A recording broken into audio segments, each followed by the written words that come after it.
I have your attention. Will everybody stand, please?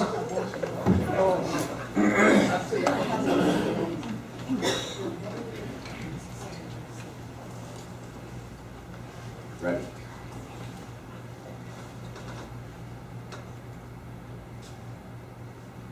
Say the Pledge of Allegiance.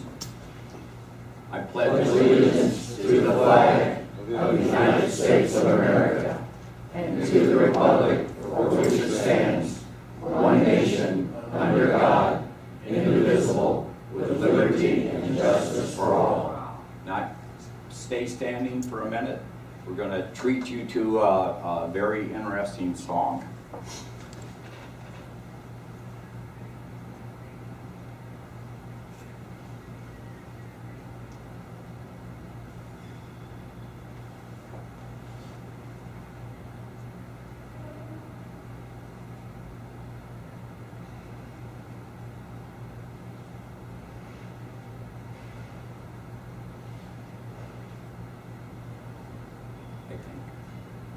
This is Lieutenant Colonel William E. Clark, Commanding Officer of the United States Army Field Band. We're happy to greet the members of the Americal Division on the 40th anniversary of the landing on Guadalcanal. We bring this salute to a close with the playing of the Americal Division March by Lieutenant Colonel Retired Chester E. Whiting.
All right, seats. That was something I'm sure. Yes, ma'am. Before you start, Yes. just a minute. Get there. Get there. Lynn, Bill. you know Mother. how I have to take care of you, my little buddy? And there's some things I have to talk about here at this meeting before you start, because you get on. Okay? Yes, sir. And I know that I can't do this myself, so I'm gonna ask for some help. Larry Boatwright, would you come up here, please? Yeah, you, Larry, and Jeannie Gibbs, come here. Oh. Right there. Now, these two gentlemen have had long and meritorious service, not only in this unit, but on this earth. And today is the birthday of these two boys.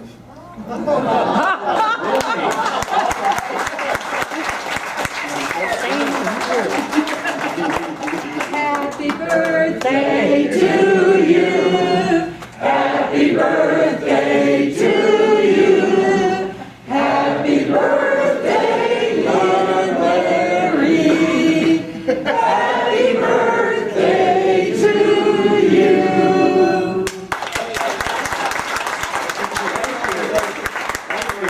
Last year, at the dinner, I was able to present you. Larry, stick around. I was able to present you with something I don't think everybody realized the magnitude of the gift. Yes. And you didn't bring it back, and I feel very hurt about that. Yeah. But fortunately, I've got a replacement.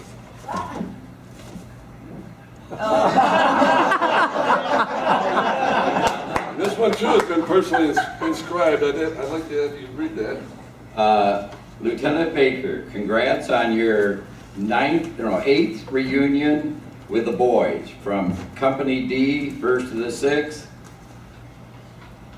Fondly. Fondly? Oh, Jane. let me insert something. Bill last year on the way out the door gave me his Jane Fonda book that he told me he took to bed every night, but he was going to give it up to me. And I immediately sent it to my son that's a shooter, right? But he's just like me, a procrastinator. You know, he moved the book from one side of his desk or table to the other side, back and forth, back and forth. So about a month ago, I said, Ryan, we're running out of time. You know, you got to get me that book back. And he said, well, Dad, we're in the midst of a fire thing in Tucson, so we can't go to the shooting range. I said, Ryan, take it down some deserted road, throw it in a ditch, and put holes in it. And so, anyway, he sent me the pictures of it, put it in the mail, but he sent it real snail, medium mail, and it's probably in Kansas or Hawaii or someplace right now. We have seen the photo. So I'm on a diet, and I do my exercises 40 minutes every night, and I will take her with me downstairs. Thank you. Larry, I don't want to leave you out, so I'm going to give you a choice.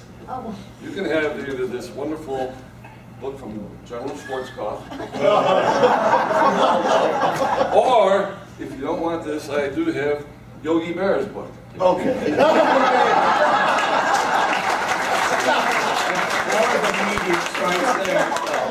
Oh, thank you. Happy birthday. Okay. Thank you, sir. Oh, very My much. pleasure. Bill has always been thinking of me. Thanks, Bill. Thank you.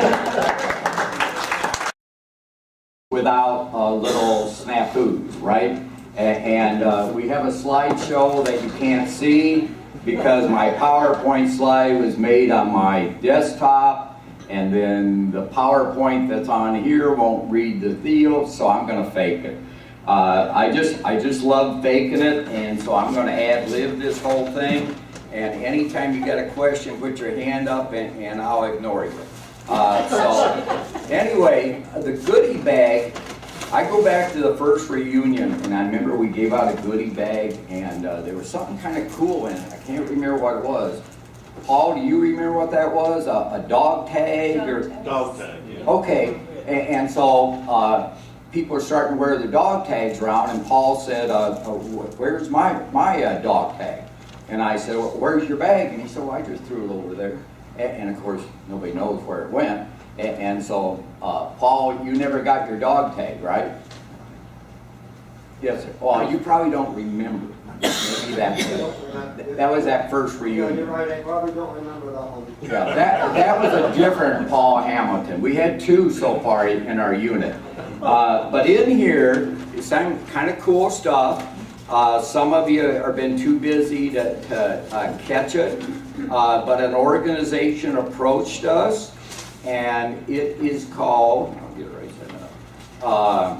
It is called Veterans Helping Veterans Worldwide Organization, and they made out a certificate to every individual in this room, and it's in your package. We've got also information about the CIV Association. I don't know if everybody was aware of that. I think I heard something, but anyway, Sergeant Major got a hold of me and said, can I some way to get to your people? And so that's in your package.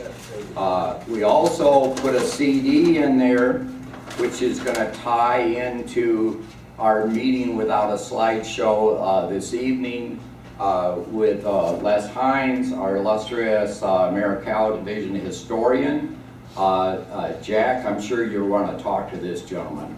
He has a whole archives over here that he brought with us and has been sharing individually with our people, and maps and just awesome stuff. In the back, he's got laminated every map that exists on Vietnam and our AO and what have you. But what we tried to do is put on here some of the cool stuff from the archives and from 1st to the 6th.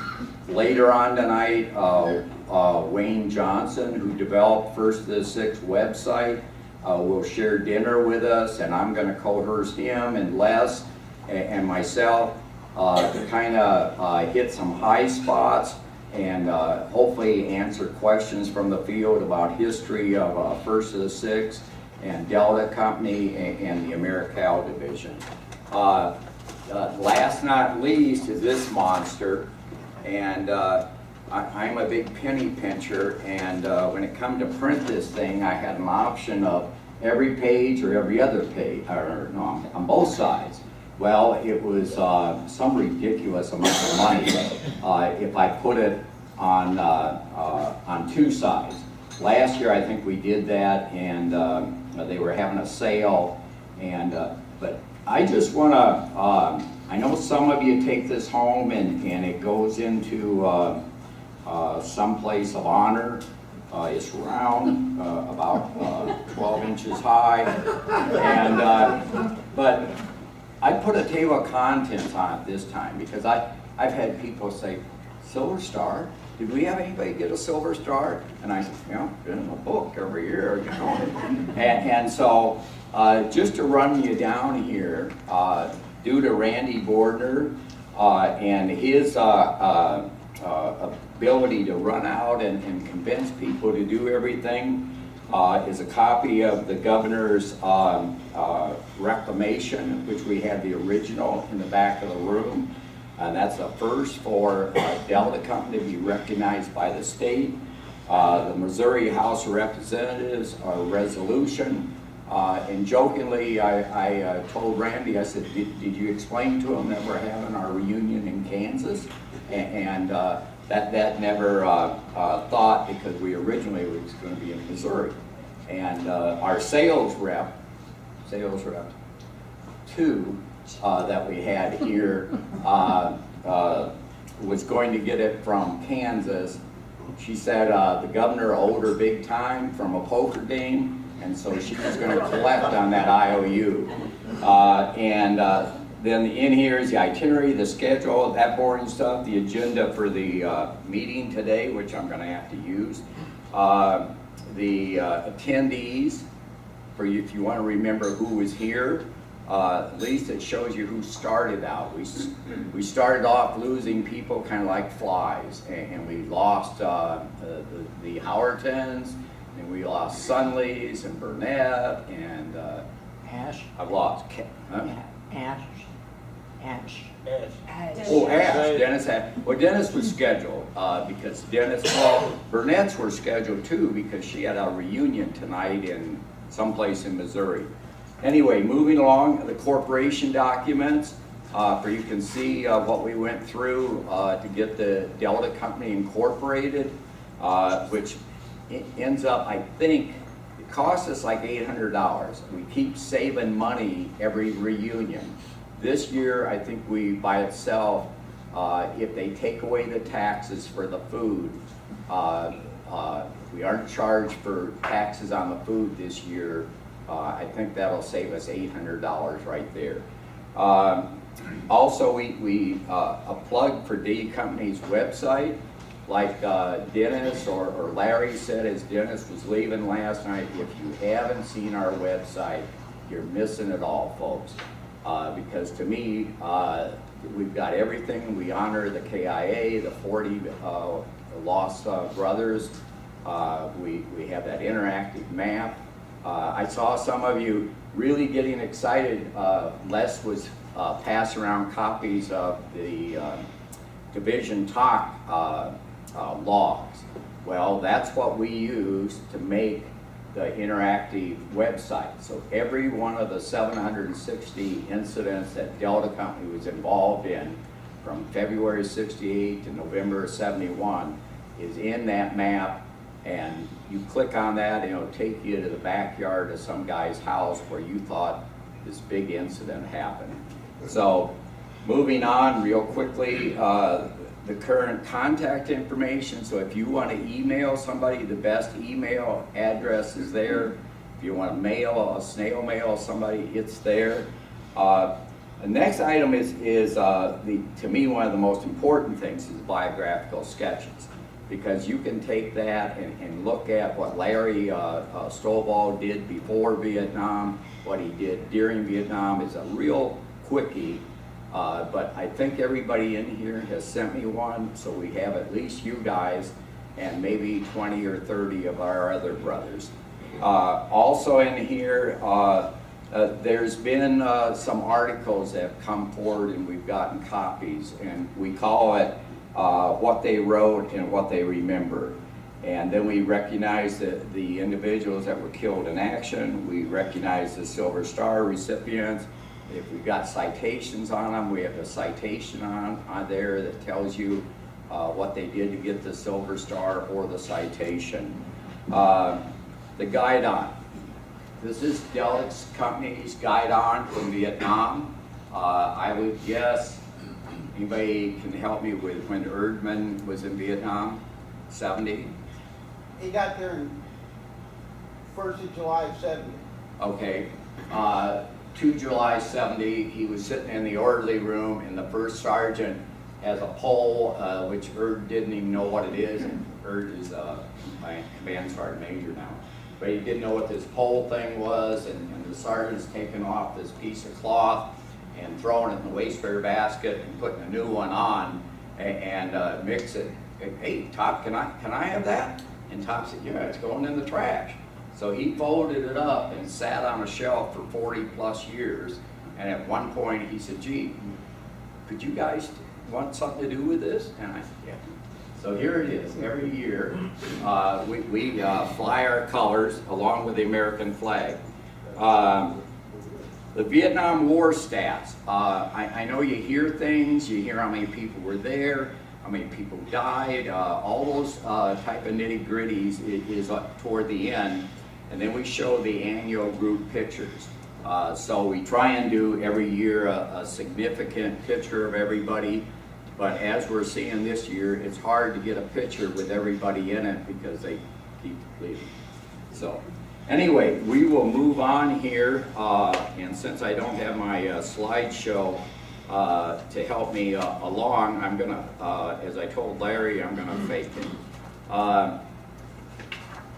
My goal in this meeting is first to meet the mandatory requirement we have as an incorporated nonprofit organization, but to also sit down with y'all and a chance for me to obviously rattle on and call your attention to certain things. And there's certain people I'd like to have stand up right now. Lynn Baker, Larry Boatwright, Dennis Bush, Jerry DeSanko, Chuck Krantz, Gary Salapini, Larry Stovall, and Butch Sunley in absence. Thank you for standing up. Oh.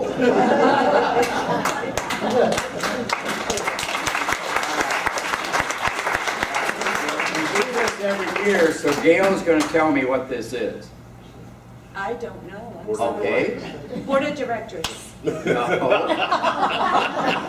That's wrong. Silver Star. That's wrong. Okay, I'll take the embarrassment with you. I'm sorry. I thought you were gonna whip me out right away. These people have been here at 2011, 12, 13, 14, 15, 16, 17, and this is 18. So they've been here for eight years.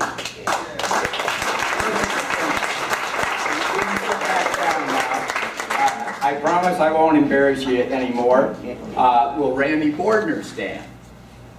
All right, Randy, in case you haven't been aware from our last meeting, who was very instrumental in recommending that we come to Kansas City because you don't have to drive 30 miles, but also because it was the center of the state.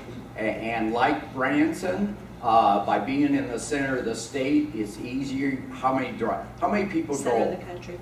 How many drove? Look at this. Wow. I cannot do this if I say Washington, D.C. I can't do this if I say Reno, Nevada. Notice I said Reno, Nevada. I can't say that when I say Reno because you got to fly.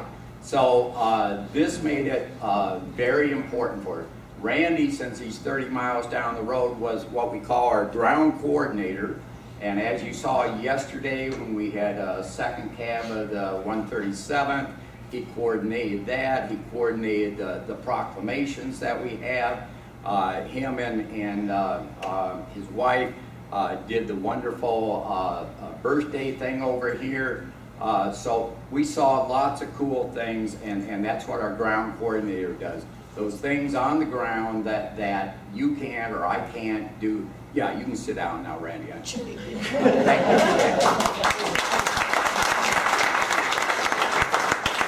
So, anyway, and then our special guest, who's not here, is Ed Malone. Was that it?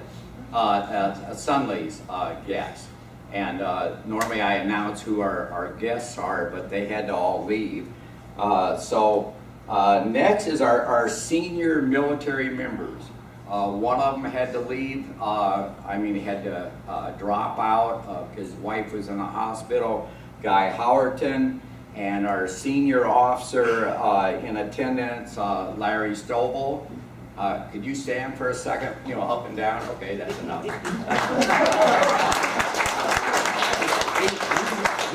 He is my true brother. Yeah, he's my OCS guy. We both went to OCS, so we've got war stories to tell each other.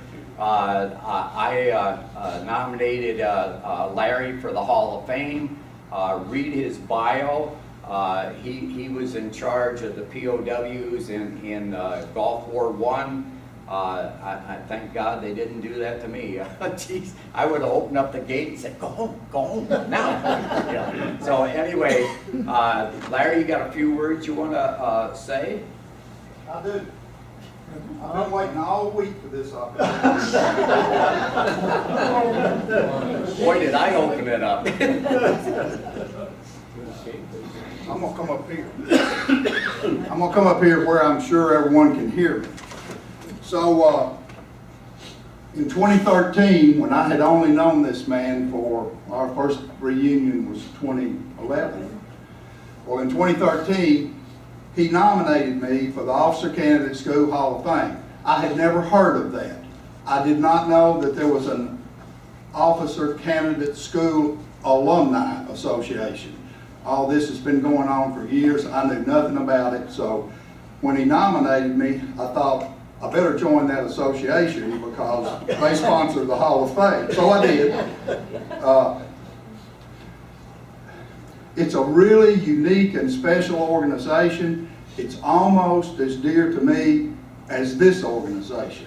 It's not quite at that level, but it's awfully close. So I've been back to the reunions down there. We've been back every year but one, and we had reservations that year, but we weren't able to go.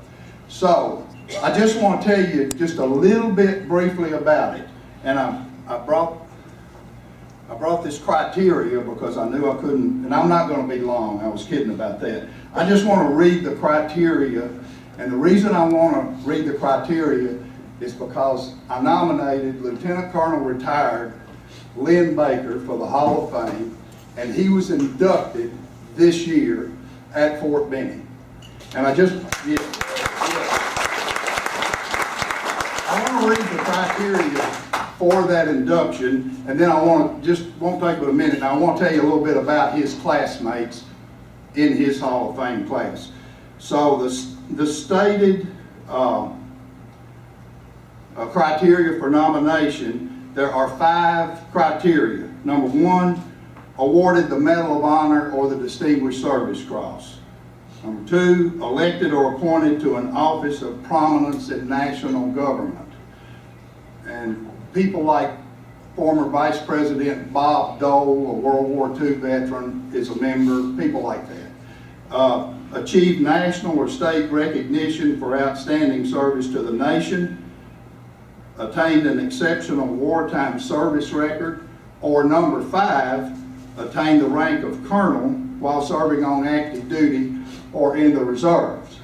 That's why I take such pride in Lieutenant Colonel retired Lynn Baker being accepted into the Hall of Fame. And there are exceptions to that policy, and that was one of them. They're not stated, but they're made by the board that reviews the applicants. So Lynn's class included 2 Medal of Honor recipients, 2 Major Generals, a Nobel Prize laureate,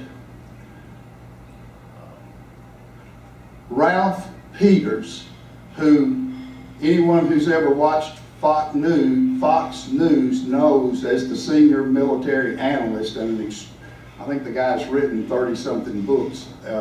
Very smart man. I didn't write that down. There was one more I was going to mention. Yeah. Well, anyway, you get the flavor of that. I just wanted all of you to know that our fearless leader is now in the Officer Candidate School Hall of Fame.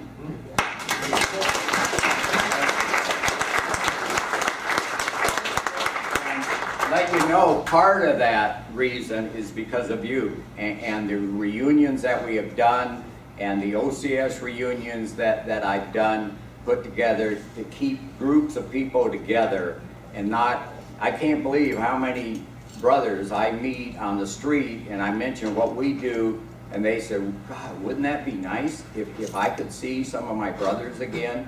And so that was part of why I was accepted in the Hall of Fame. Thank you very much, Larry. Recognize our senior NCOs. We have Sergeant First Class Doug Barnett, who is not with us today. He had to leave early. And Jerry, would you stand? Sergeant First Class Jerry Wingman.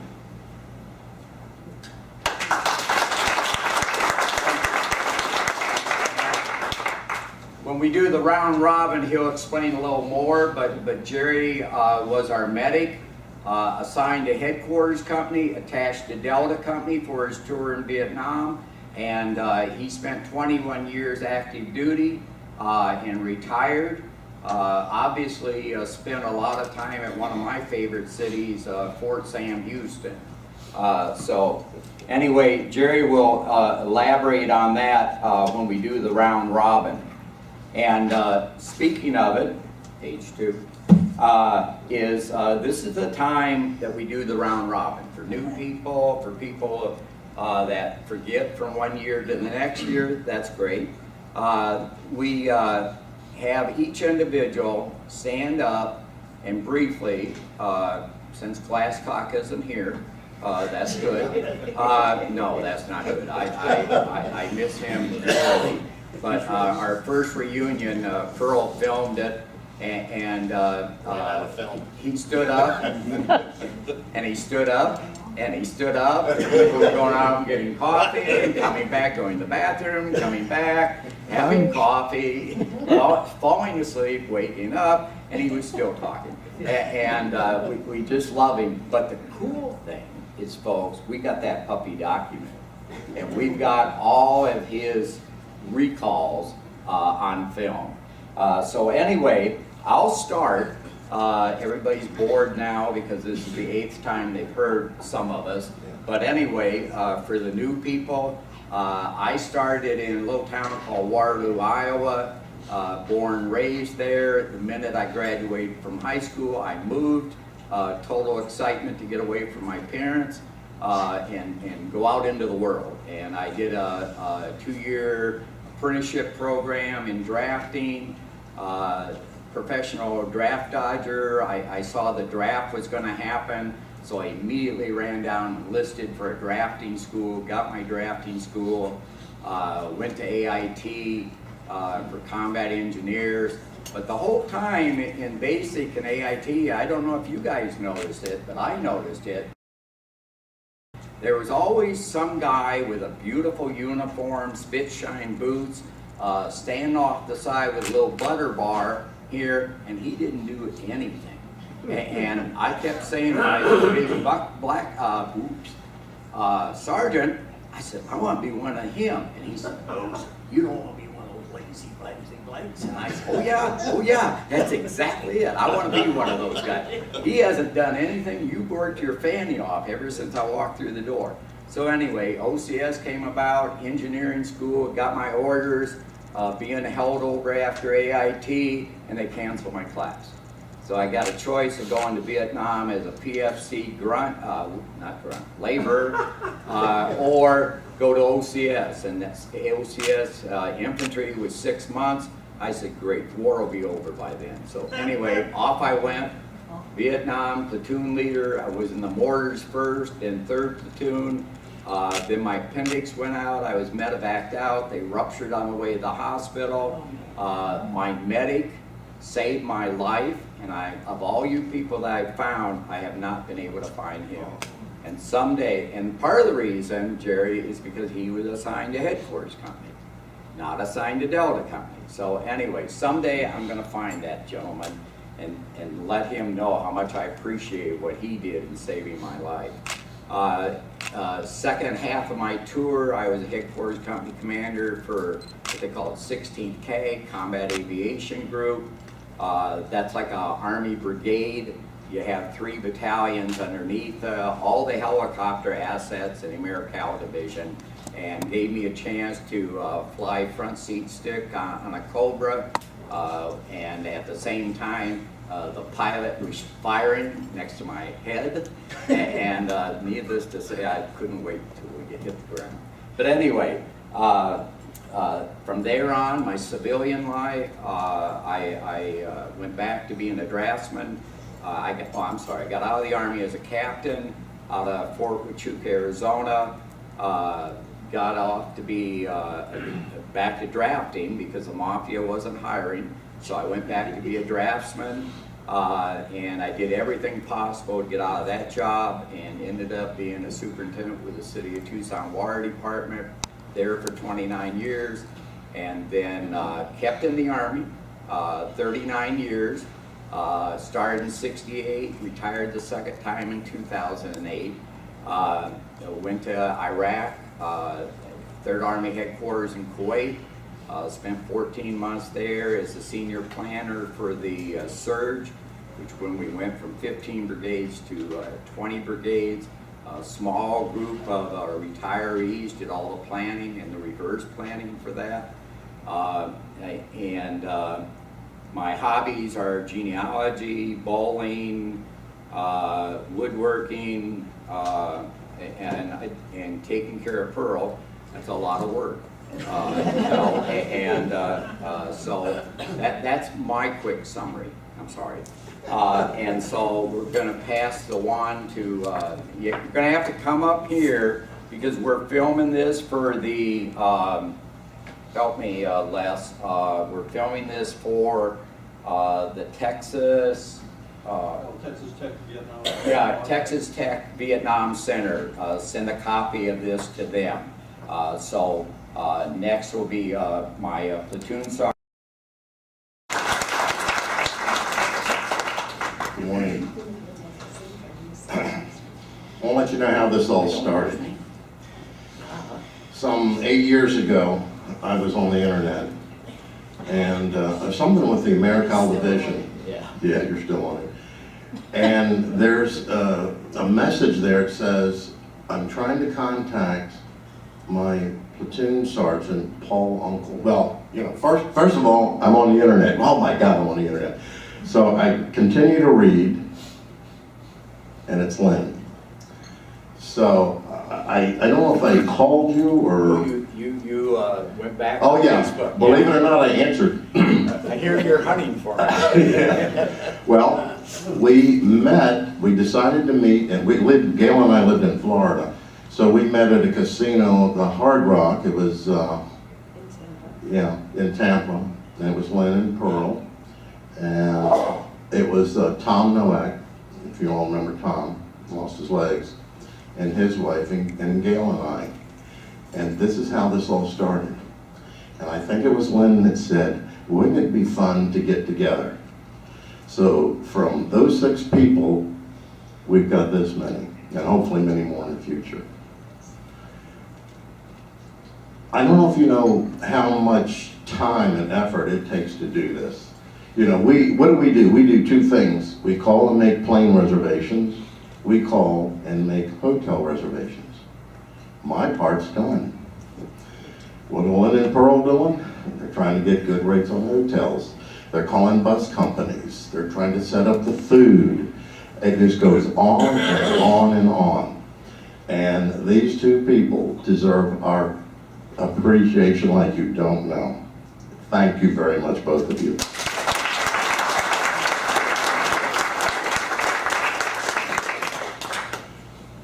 I don't want to talk about my life. You all know about that. You know, we're living in a world today that, I'll be honest with you, it's just downright crazy. Women dressing up with vaginas, men now using the ladies' room. You've got correspondents that wouldn't know the truth if it bit them on the ass, excuse me. You can't wear a lapel pin with a flag on it, certain. It's ABC, by the way. I mean, it just doesn't stop. And I'm thinking, is this what we went to war for? I believe in freedom, believe me. I love this country, and I know most of them. In fact, I know you all do. But this has got to stop. You know, we need some sanity. We really do. I don't know. The only thing I know is I'll do my little part. I already did. I didn't get Hillary elected. Amen. Okay. God help me if there's a liberal in the room.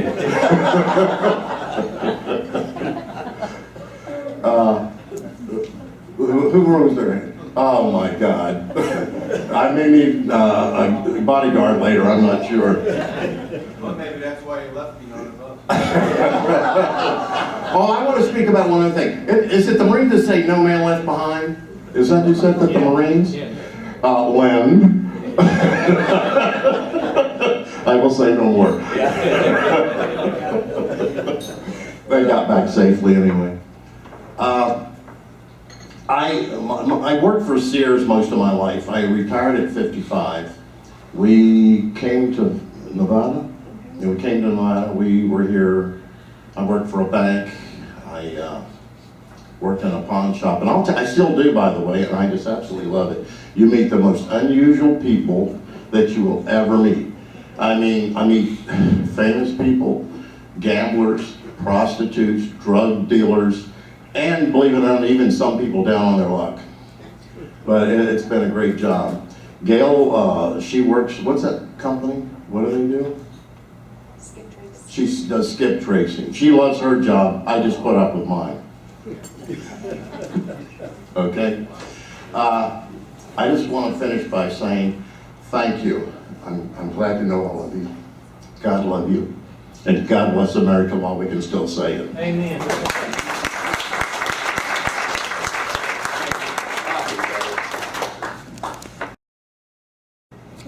My name is Frank Gibbs, and first of all, like Paul said, all I did was make plane reservation and hotel reservations, and that was it. It wasn't a whole lot of fun going through making reservations here. You know, like I talked about a half dozen people and nobody knew what was going on, so finally we were able to make reservations. And for all those people that have had a part in getting this started and making it what it is today, I'm not going to start calling names because I'll forget somebody. Certainly Lynn and Pearl and many, many more. And like I said, all I do is show up. But in showing up, I just want you to know that I have never had a better experience in my life than getting to be around some of the people that I serve with. I'm 72 years old now and I can't remember names like I used to. And if I don't look you in the face and don't know who you are, I'm sorry, but I do remember your face. And I also want to thank Bill Doyle. I don't know if Bill's in here or not. Is Bill here? Yeah, he's coming in right Yeah, I certainly want to thank Bill Doyle because if it wasn't for Bill, I wouldn't be here. You know, I didn't make the first 2 or 3 reunions. And Bill and I were best friends in Vietnam. And Bill kept hounding me to go to a reunion. I don't want to go to a reunion. I just want to forget about it. You know, I don't want to go. Bill kept hounding me, and I thank God for Bill, because he finally got me coming to a reunion. I've been to reunions ever since, and it's the highlight of my year. And so Bill, I thank you for getting me involved in the reunion. And like Paul said just a minute ago, the state of this nation really bothers me. You know, I've already seen a whole lot more sunrises than I'm going to see. All of us have. But it scares me to death to know or to think about what kind of world my children, and especially my grandchildren, are going to grow up in. And I echo your Hillary Clinton comment. Thank you. Very true. You know, very, very true. And so this is a highlight of my year. I certainly love, you know, us fellows, we're more wrinkled, we can't hear as good, and our bones hurt. The ladies are just as pretty as they were last year. Us men, you know, we usually go downhill. And some of us have physical scars, all of us have mental scars. We're going to take those scars to our grave. No doubt about it. But again, this is a highlight, certainly a highlight of my year. One small glitch, you know, Gary and I were really enjoying World War I Museum with our wives and Mary, and I hope Mary a quick recovery. I know she's had some stomach virus problems, I think, and certainly wish her recovery. We got left at the museum, you know, we were busy looking around and seeing all the museum we could, and came out and the bus was gone. And if anybody will tell you there's a second bus, that's a bunch of bullshit. There ain't no second bus.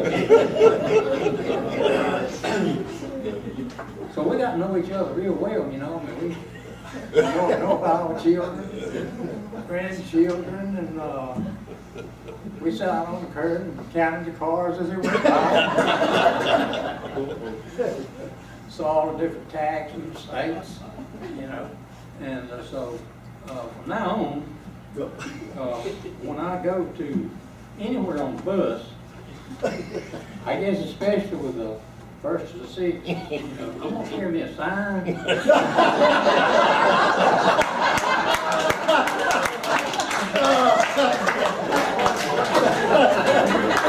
You make sure the camera sees that? Yeah, put the camera. Says, on this bet, we'll work for food. But I didn't know we were gonna make it back or not.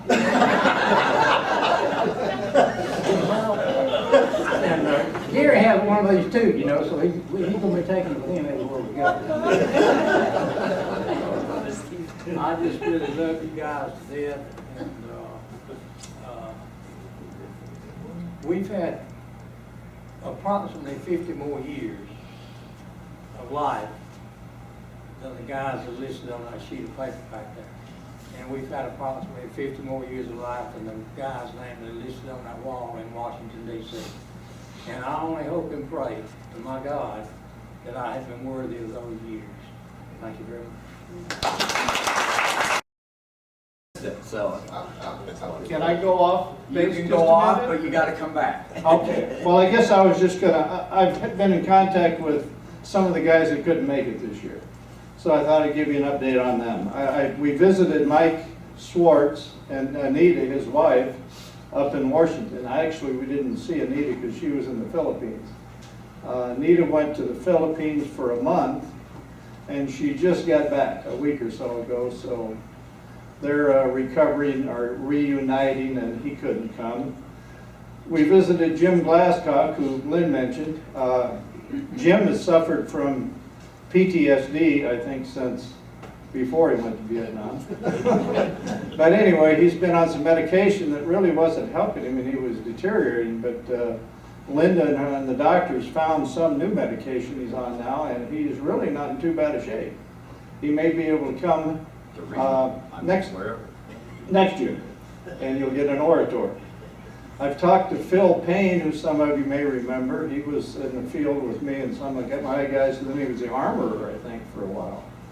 I've been trying to coerce Phil to come for 2 years, but he's just one of those guys that just can't quite make the decision to come, but I'll keep working on him. And I was going to just mention in passing, last year, Gary Augustine did a little presentation for us and offered to help some guys if they wanted to get some compensation in that. I don't know whether anybody's taken advantage of that or not. He is in the process of retiring right now. So if anybody has been procrastinating and they still have his email or his phone number, you might want to call him, because he's helped, I don't know, he's helped me, he's helped Russ. I don't know how many guys he's helped, but he really can, they really do have a lot of power, the DAV, so it might be worth your time to contact him here before he retires. The other thing, I didn't want to interrupt Lynn, Dennis Ash just casually mentioned to me before he left last night, there's a part of the website that's the store, and I guess he has the store ready to put up, but he was going to hold off until after the reunion so Guy didn't get mixed up with this and that. But if there are some things you want to buy, Dennis said he'd have that up soon, so if you want some, you could do that. The other thing I wanted to relate, Lynn came up with these coins a couple of years ago. I traded a couple emails with Lynn trying to learn about them. He gave me a lot of information. I looked up on the internet, found some more information. And I wanted to just relate one story. My dad grew up in North Denver. His best buddy was a guy named Elmer Wortley. They played sports, chased women, all of that stuff, their young adult life. My dad went to Colorado A&M to go to college. Elmer went into the Marine Corps. No, excuse me, submarine corps. His boat went down off of Russia sometime in the mid-40s. He went down, the boat was so deep, or the submarine was so deep, they couldn't bring it back up. So anyway, I researched a little bit, and I found out there was some memorials, different places. There's one down by Glenn and Fran's house. I guess down on the coast by Mobile, there's the Alabamas down there. Also, there's a memorial to the Hennessy, which was the submarine. There's also one in San Diego, where anything Navy is, I guess. There's also one in Hawaii, and my wife and I were in Hawaii, and we visited the Arizona and the Missouri. There's also a submarine deal there, and there's a memorial to the Hennessy, which is the boat that Elmer went down on. I placed one of our coins on that memorial. So I thought Lynn might want to know that. So that's all I got.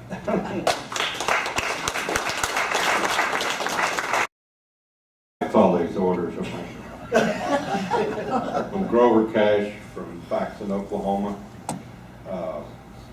I got drafted in '69. I was a farm boy and factory worker up in Lawrenceburg, Indiana. Ended up in Vietnam in February of '70. Lasted 6.5 months, and I got wounded on August 16th, and lost both my legs and part of my hand. Went to San Antonio to the hospital, and from there on into the VA and other recovery for several years. Got out, did some creative drinking and chasing women and buying cars and spending my pension however quickly I could, because I knew there was another check coming the first of the next month. So had a lot of good times. Messed up and got married to my first wife. I did get 3 good sons out of her, but our deal didn't work for about 7 years. Then I had a second wife, and that lasted 6 weeks. And I decided it wasn't going to work, so I filed for divorce. And I waited right at 10 years and married Bernadita, and that's lasted 28 years. Oh, Been great years for her, pretty good for me.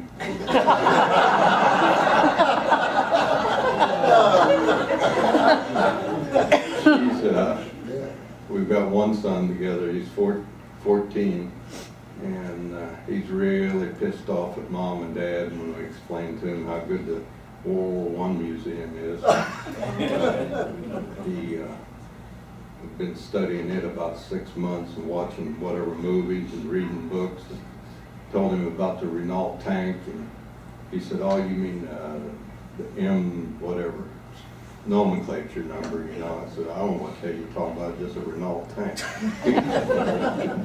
But what's it been, 5 years ago?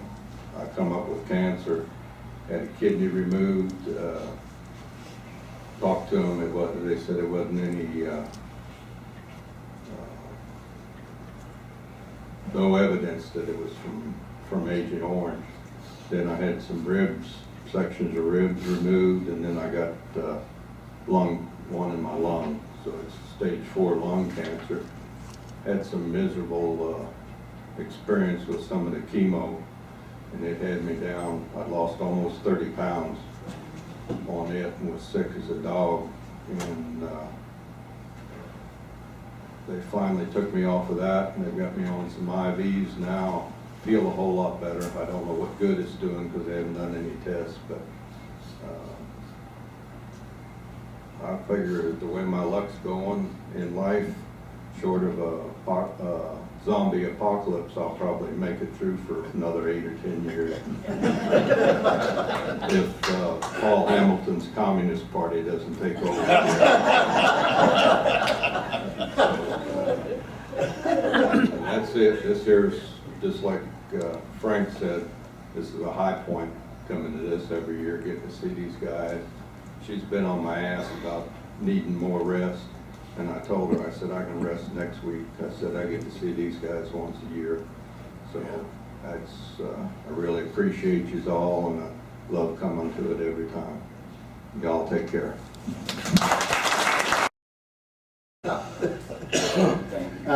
Yeah, my name is Lee Navarro. I'm from originally from South Texas, down in McAllen.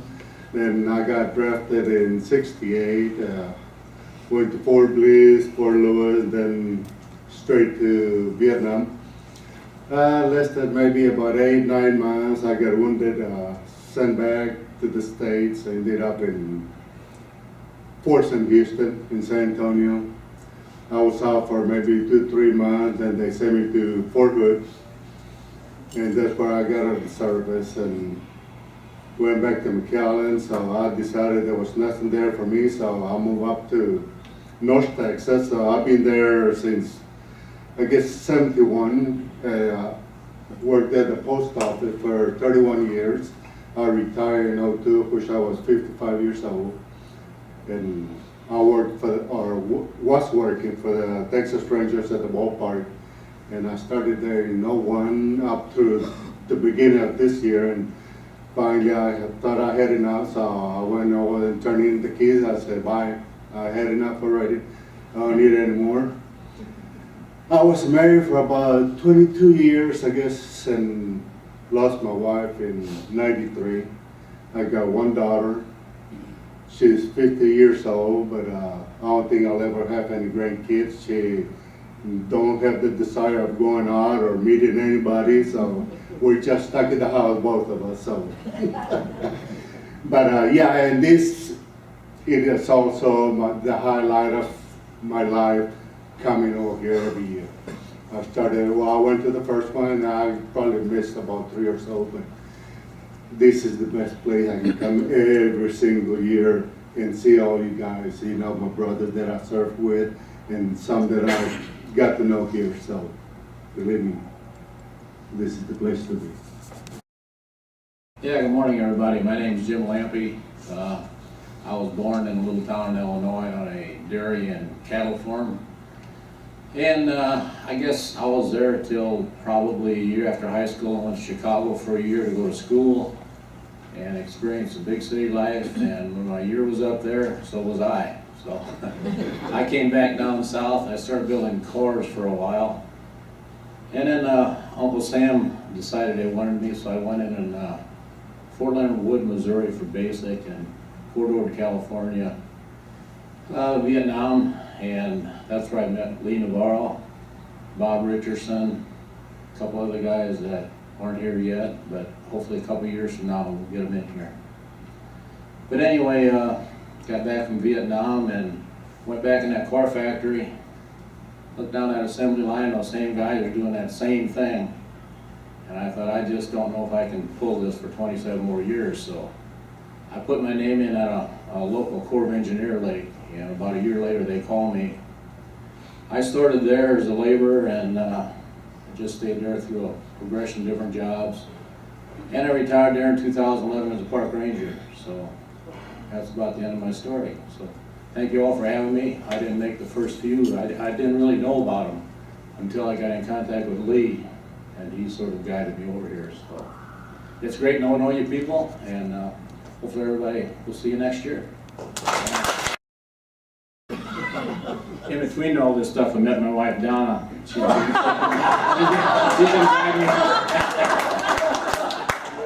driving me down the hall. I can see you. I can hear you. I'm talking for Larry Boatwright, and if I forget something, let me know. He usually does. We're Larry and Carol Boatwright. We're from Illinois, around Carlisle. We both went to school there in Carlisle. And once he finished high school, he went to Carbondale to school. He learned to repair cars, the body of the car. What did they call that? Body work. Body work. I thought they had a special name for it. And he did that. He helped my brothers a lot with, because they were always wrecking something. And anyway, from there, he went to Belvedere, worked at Chrysler up there painting cars, and then he got drafted and went to Fort Leonard Wood. Was there and was a DI up until January of 1968.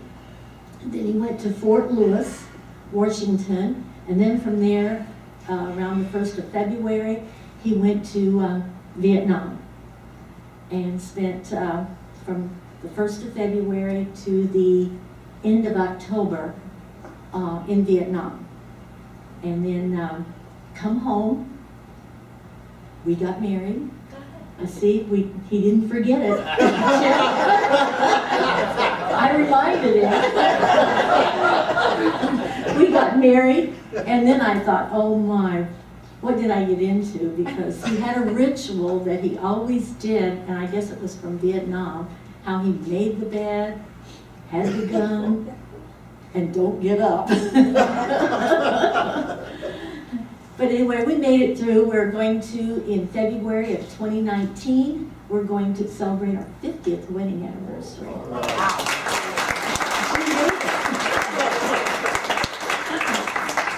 But we've been doing, since he went to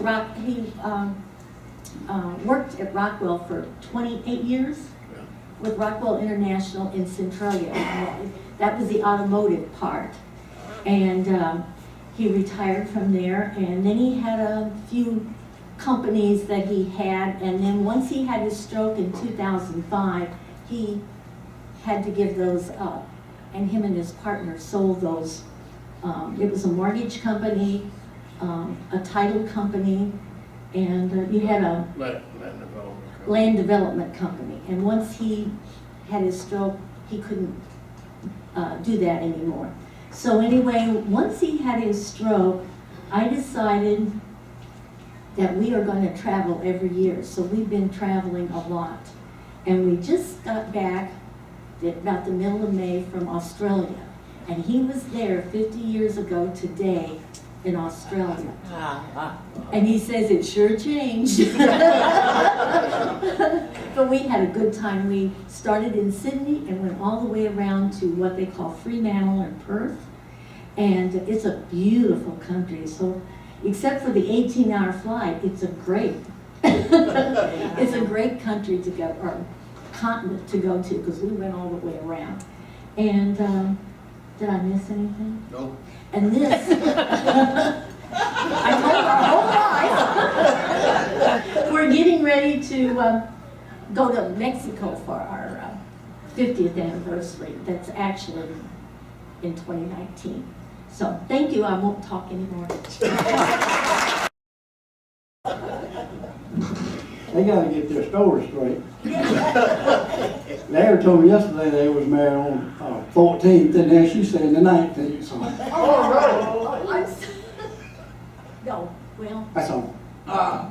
14. see, I got it wrong. You got it. I'm Glenn Mosley, my wife and I, Francis, we live in South Alabama, right down close to the water. I still live on the hill that I was born and raised on. I built a house right beside my father. In 1979, I built the house by him, and been pretty happy ever since.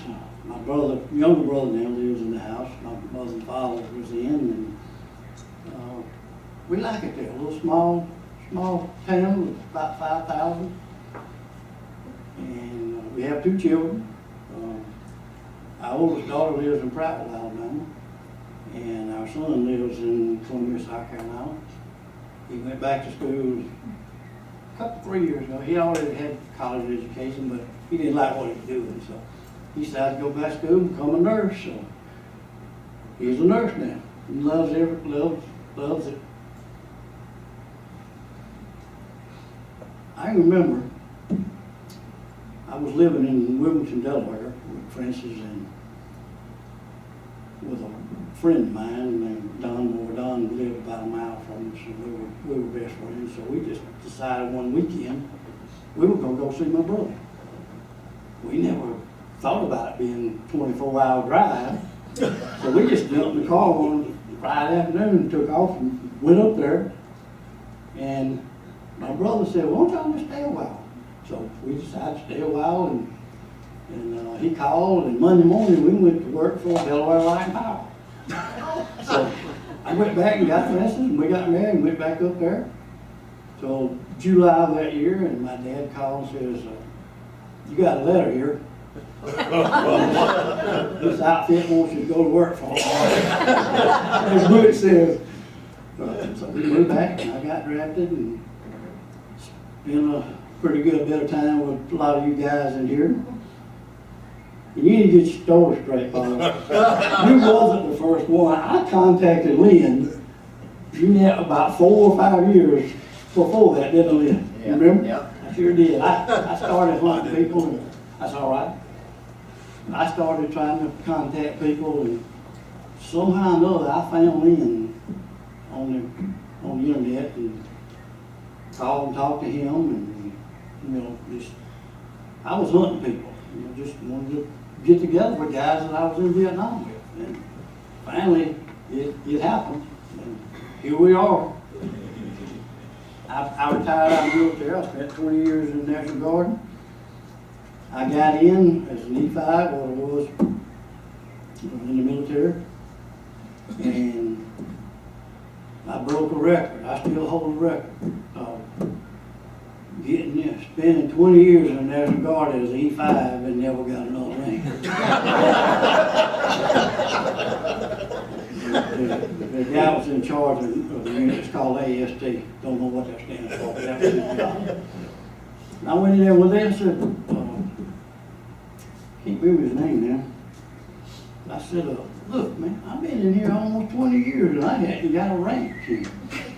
He says, well, you got to choose if you want to get another rank or if you want to play golf. Because 14 days we went to some camp, I played golf. So, you know which one I chose. I was still an E5.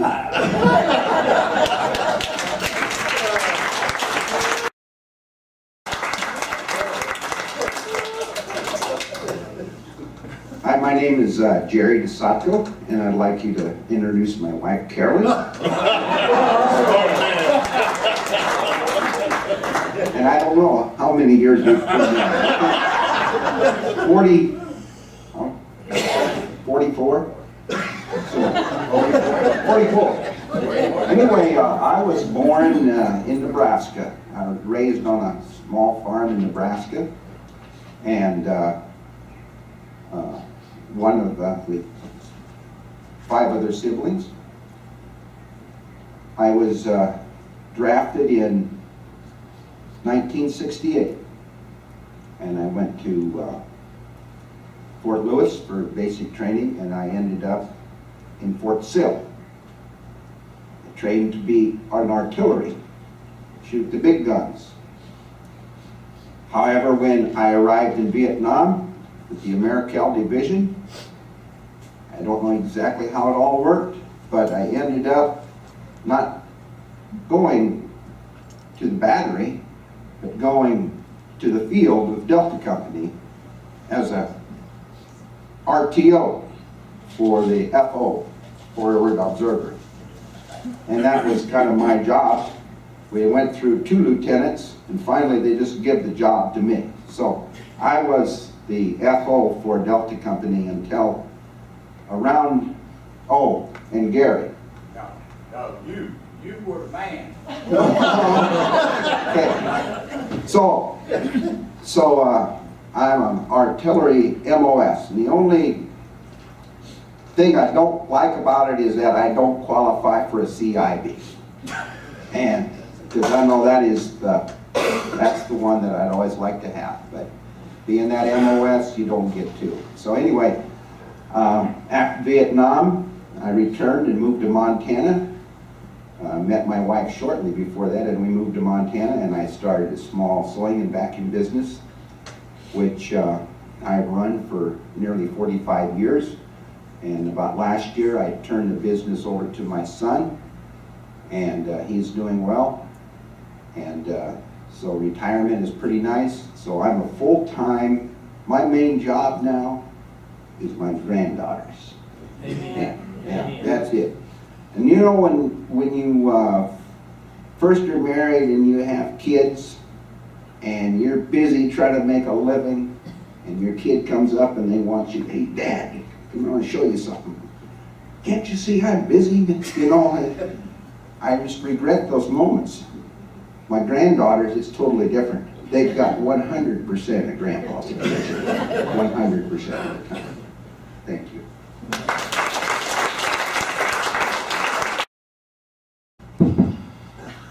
Well, good morning, everybody. God bless all you people here. My name is Denny Bush. I was born and raised in Detroit, Michigan. Family of 6. Family of 6. I had 6 brothers and 2 boys. It was the bottom of 8. Oh, it's bottom 8. Oh, okay, I'm sorry.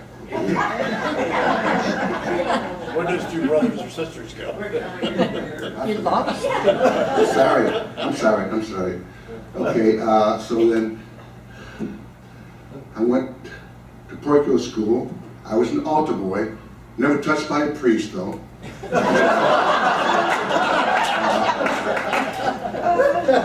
Then the riots were started in Detroit, Michigan. So I figured, oh, I don't want to do this, I might get killed here. So I went in the army. Stupid me.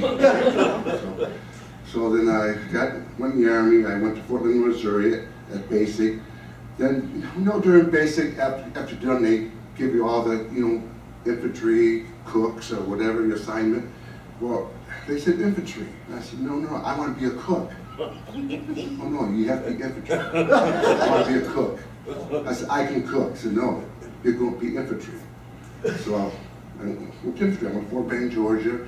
After Fort Benning, Georgia, I got to go to University of South Vietnam, where I finally graduated. And I got a lovely wife, Patricia, my second wife. She helps me every year, and I appreciate that. And I got 6 kids and 8 grandkids. 11. Oh, 11 grandkids. And I love them all. And I love everybody here. And I said, thank you all for being here. Really, especially the new guys. Welcome. Welcome home, everybody. Thank you. Paul and Mr. Mosley said we've been hunting for people, right? And right away we found one of our company commanders, Dale, help me, Dale Colley. And every year I call Dale Colley. Every year I call Dale Colley. And first in the beginning, total excuses. I had to clean that one up. You know, he's too busy. And finally he broke down and told me, he first off, he lost his leg in Vietnam, or his foot. And he was the first amputee to be allowed to stay on active duty. So he's taken that and he's made himself a motivational speaker business. And so he travels around the United States telling his story about Vietnam and all that stuff. But when it comes down to meeting with you, he says, I cannot face the people that I work with. And so I thought, man, we'll never get a company commander. And I've always had a roster. From 1971, company commander was Jack Boyd, and listed every single person, listed the artillery people attached, listed the medics that was attached, and that was like one of our first starts looking for everybody. And this last year, you don't have to leave, Jack. I'm listening. Yeah, you're listening. Okay, cool. So anyway, this last year, I found him. Our company commander from 1971, a West Point graduate. I taught 2 inter semesters at West Point and appreciate that program, although I was OCS. And he went on to Harvard, and he's I love his outfit. If you Google on the address he gives you, it's out in some bay in a yacht. And so he's got to explain that to me at some point. Because I said, that's the kind of address I want to have. So may I introduce Captain Jack Boyd. Thank you very much, Lynn. It's nice to meet you guys, first of all, and ladies. My wife's not here. I've been married 47 years, so the word gets back. Just make sure I did. And I apologize. I got in last night late. I've really got a story, but Lynn's been asking me for a while to come back, and I've been a Boy Scout leader in the local community for 25 years, and August and September is when we take our long hikes. We go 9 days in the Sierras. And you guys look like a great bunch of people, but hanging out, we go and hiking in the Sierras for 9 days. The 9 days always kind of won out. But anyway, I apologize. I grew up in the military. My dad was a 30-year career officer. I went to 10 schools in 13 years, including 4 high schools in 4 years, 2 of which were in Tehran, Iran. So it came time to, what are you going to do in your life?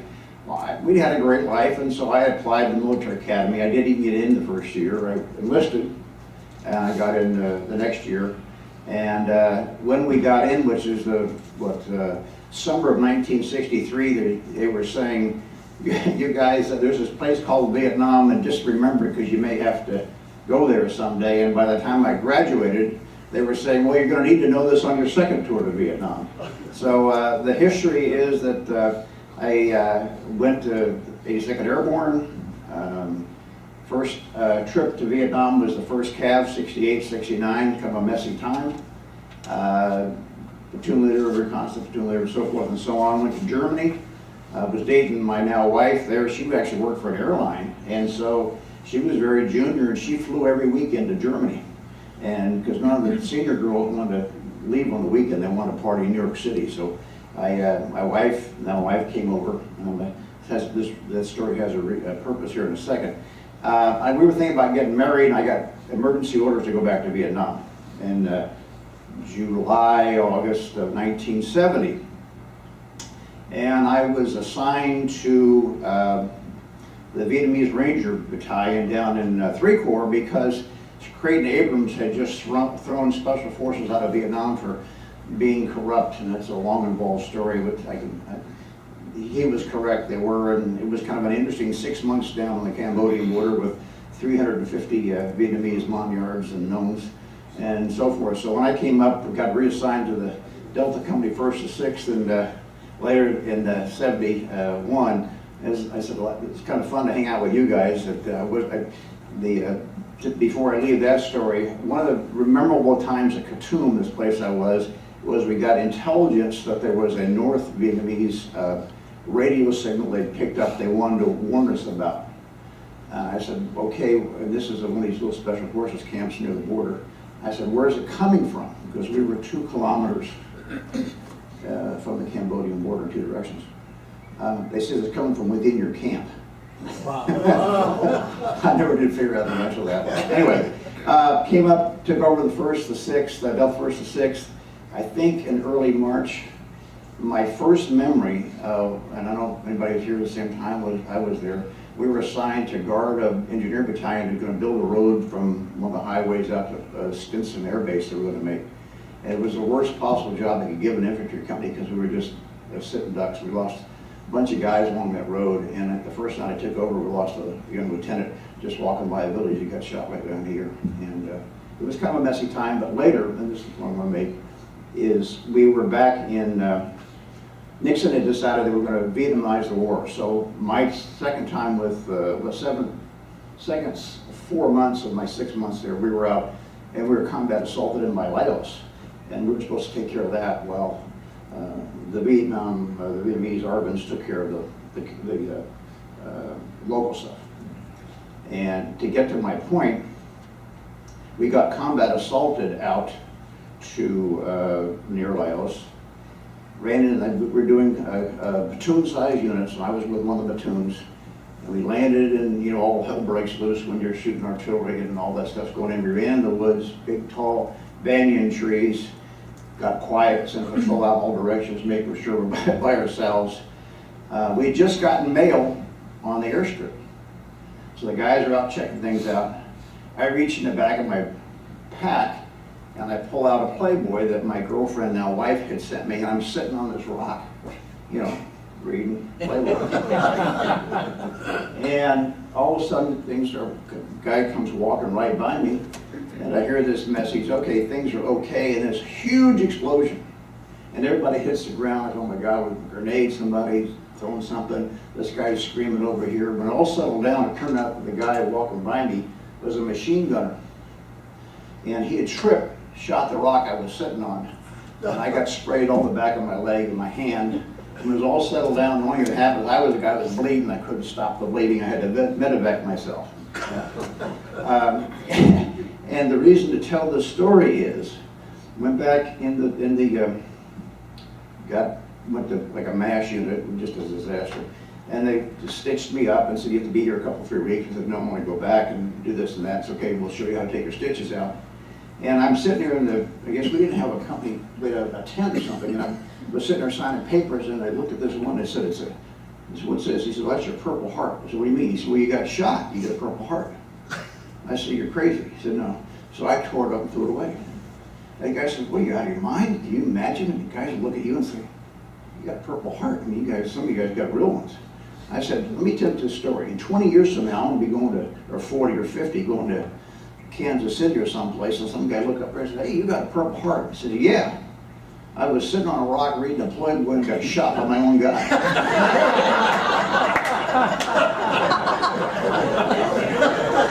I'm here to tell you I don't have a Purple Heart.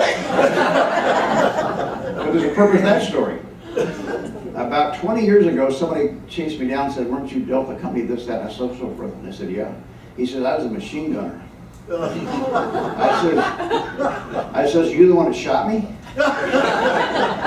He said, no, but I know who did. So my primary reason here today is I want to know who the machine gunner is.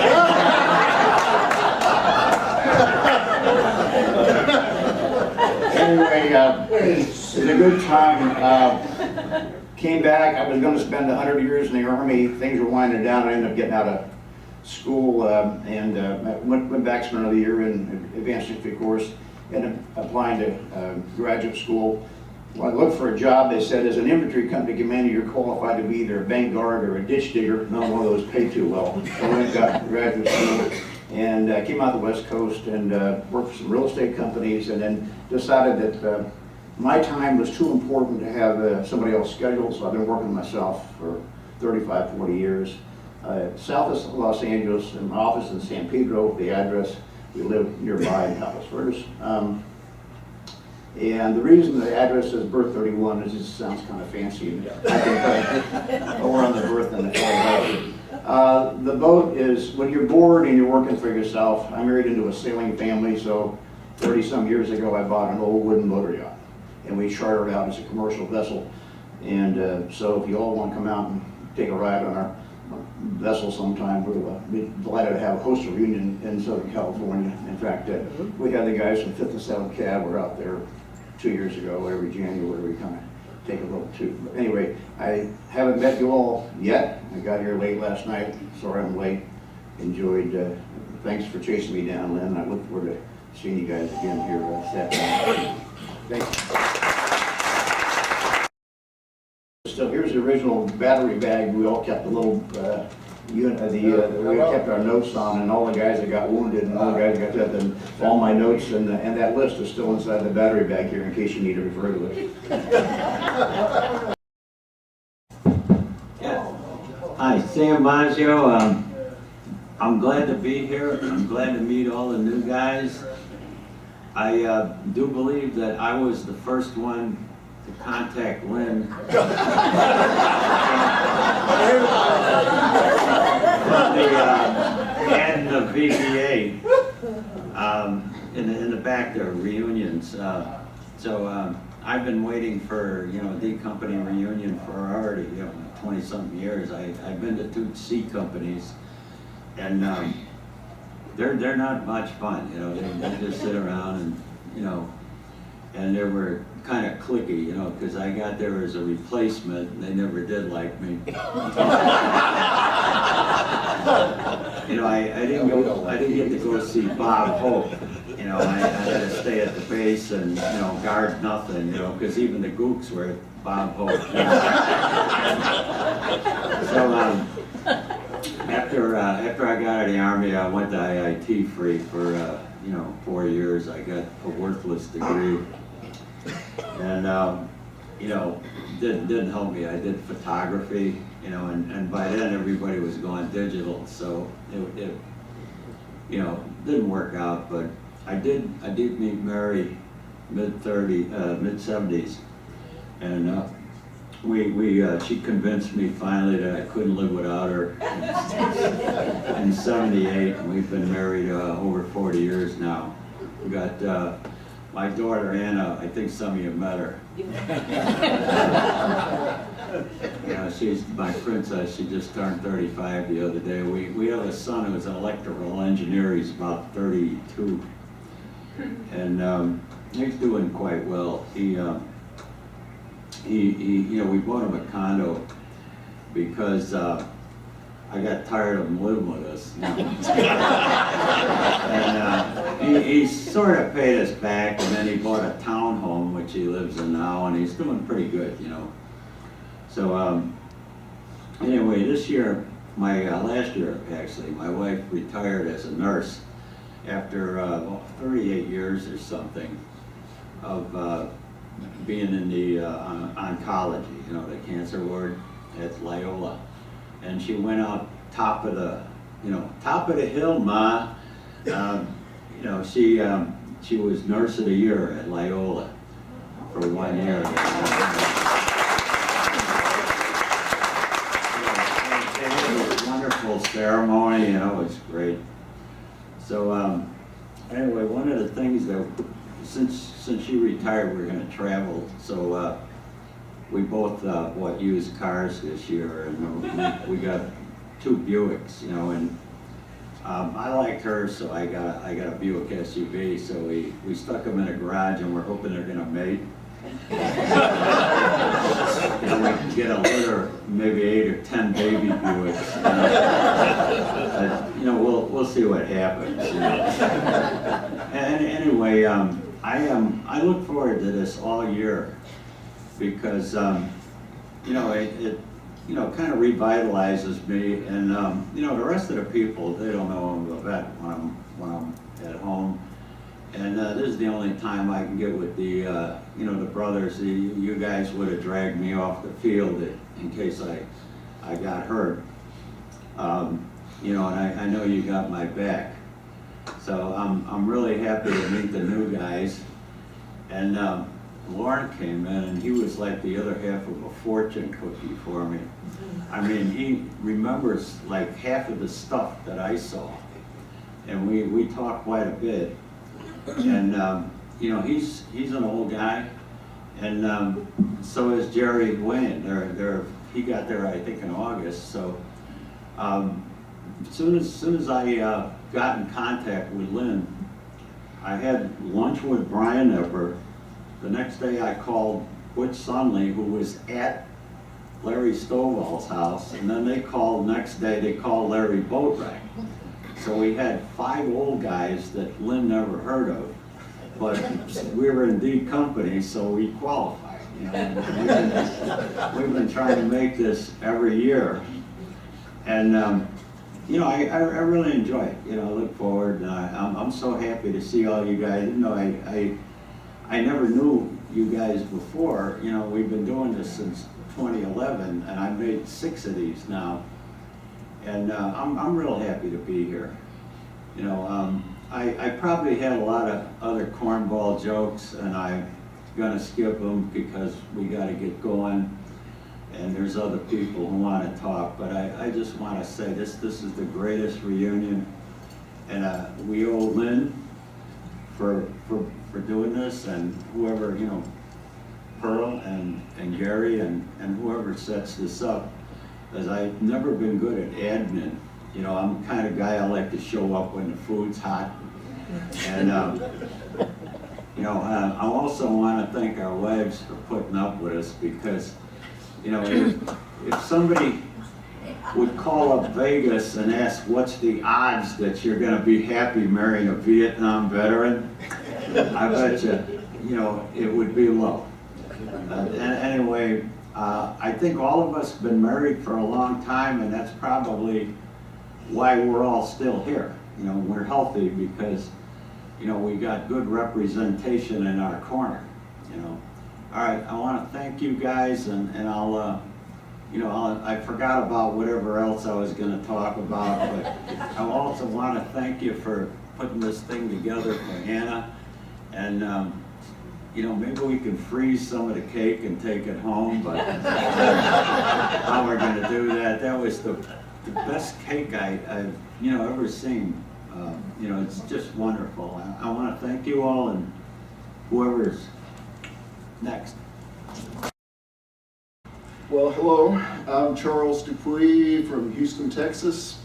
My dad was on a seismograph crew for an oil company, and we moved more than the military. I moved over 20 times before I graduated from high school.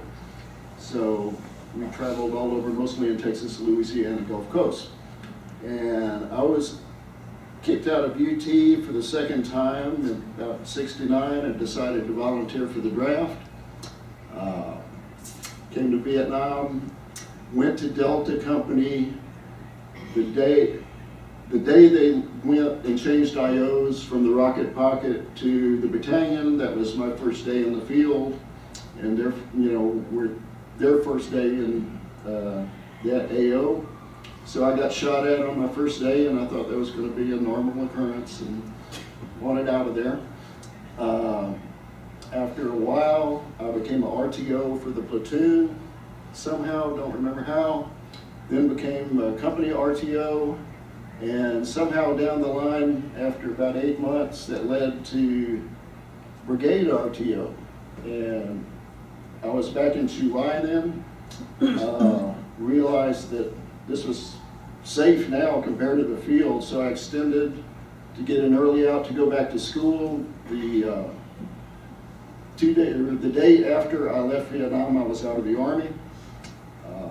Went back to school, got a degree, got an MBA, became a computer programmer, did that for 40-something years. And just retired in January, and proud of that. And this is my 4th reunion. They've all been great, and couldn't ask for a greater bunch of people to really hang around with, I tell you. So thank you all. Thank you for putting it together.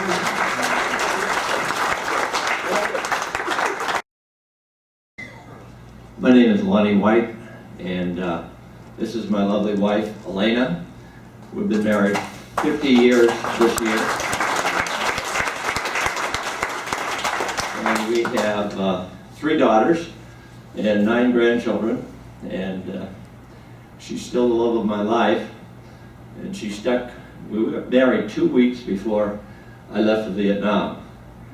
And she wrote to me every day. And I wrote to her about every day that I could too. And she was really special because she used to put together care packages for me. And she'd send me canned salmon and canned crab meat and, you know, all dry foods that, you know, I could add to my sea rations. And it was all really appreciated for what she did, and all the women that backed us when we were over there. That was really a special thing. I'm a little nervous. When I get a little nervous, my Eastern accent comes out of me. And I'm originally from close to Boston, and I migrated to Fairbanks, Alaska to go to school at the University of Alaska in Fairbanks, and that's where I was going to school when I got my draft notice. They said I wasn't in earnest pursuit of my degree because I had 2 years in an ag school where I was in forestry, and I changed my major. So I got drafted and went to Fort Lewis, Washington, and then on to Fort Polk, Louisiana, so I knew where I was heading. When I got to Fort Polk, Louisiana, I looked around at all the guys, and none of us had glasses on. And I thought there was some kind of biological selectivity going on there. And anyways, after Fort Polk, Louisiana, I went to New England for Christmas vacation, and my girl who I was interested in came and joined me in New England, and we got engaged at that point. And I left for Fort Lewis, Washington, and then the Tet Offensive happened while I was in Washington. And so I told Elena, I said, looks like we're going to be here for a little while, getting reorganized. Why don't you come and join me? And she and I got married at that point. And that was 2 weeks later. After that, we didn't leave. We flew from Fort Lewis, Washington into Vietnam. I was a machine gunner when I was over there. And I had nothing to do with this guy that had trouble with a machine gunner. It wasn't me. I was there earlier, so it wasn't me. How many guys didn't have to do that?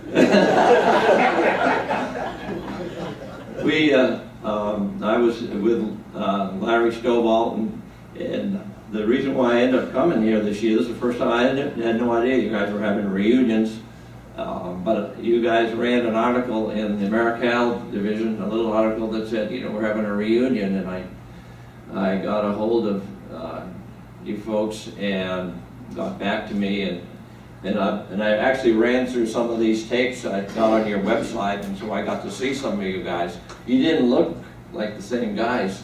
After 50 years, we all look a little different, don't we? Anyways, I was a machine gunner in Nam, and I was never hit. I was never hit. I had guys all around me got hit, but I never was hit. I don't know, I'm a tall guy, but I could get pretty low to the ground, you know, when you needed to, so I kept out of it. And there's a motto, I'm not sure if you call this, the unity is strength. And I shared this story with Larry. One time when we walked off after the battle of 352, our platoon was at half strength, and we walked all the way back to LZ Center. And when we were up on the hill there was no extra water to share. It's just the water we could get to drink. And none of us we were filthy when we got back there. And the first bunker we went by, I saw that somebody had a homemade can with a water can and a little shower thing attached to it. And Well, I stopped right there and I grabbed all this stuff, started putting it together. Of course, the guy in the bunker who would put that all together came running out. You can't use that. And all the guys I was with, the squad, you could just hear them, every one of them locked and loaded, you know.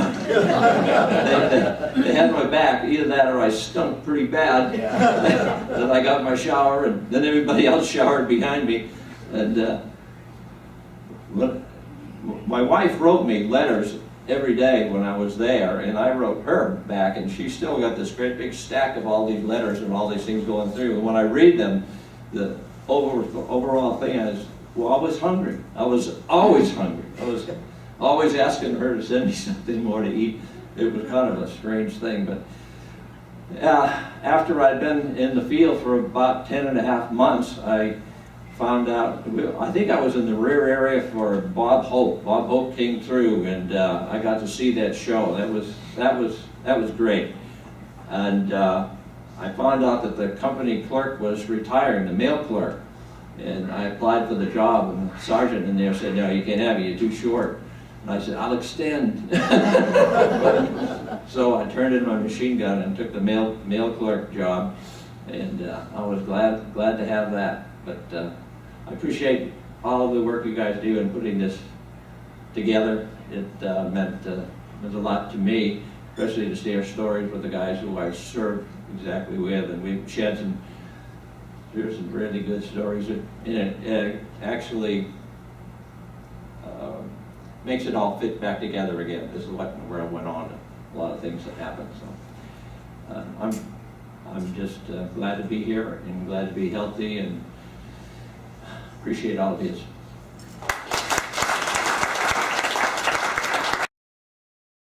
Good morning. Howdy. My name's Russ Wright. I guess most of you know me. And, I'm familiar with about 80%, or if not 100% of you. Been coming to the reunions for, I think I've missed 3 of them. The ones that are farther away from Idaho, I haven't been able to make. I've been lucky to have my wife and kids come with me, and most of you have met them. I was drafted in April of '69, and I went to basic training in AIT at Fort Ord, California. Went to Vietnam and went to Delta Company, and I had one job there, and I spent my whole time with all of you guys, and that were in the. I see most of my squad still here, the ones that survived. And, we had pretty good, I think. Everyone was friendly. You know, we didn't have any conflicts amongst ourselves, and that was a pleasure, because I know you can have a lot of conflict when you're with strangers you don't know. A lot of personality problems. I walked point for my first 3 months in Vietnam, and then our medic went home. He did his time, and so they asked if we had anyone that wanted to volunteer to be a medic. They send you to the rear and train you for 3 days, and I said, "Where do you get to walk?" And they said, "Anywhere you want to." And I said, "Take me, I'm your man." So that's what I did for my next 6 months there, and I got to know everyone pretty well. I can remember, while at this reunion, we've discussed some of the good times we've had, and then my memory, I try not to remember the bad things. I try to remember the good times more than anything. And anyway, I made it home, and since I made it home, I've been just trying to live my life, and I haven't done anything really special with it, other than I raised a beautiful family and a couple of good kids, and I've been successful in my own mind anyway. You know, we've struggled, but like everyone does, but I've had a good life, and I attribute it to the life that I had before. You know, while I was in Vietnam, I was trained properly, and and I was successful. I lived through it, and most of my friends don't understand. You know, the people that I know now, they have no idea what we went through, and because I'm associated with veterans right now in the American Legion, and most of them were that I'm associated with now are Navy guys and Air Force, and they just have no idea. But you know, I can put up with them. They can't help who they are. You know, they just never experienced life as we have. So consider yourself lucky to have experienced that kind of a life. Maybe not to put anybody down, but I think we did a hell of a good job. Whether anyone else thinks so or not. So thank you. Morning, everyone. I'm Bill Doyle, and I was a member of the 4th Platoon Mortar Squad.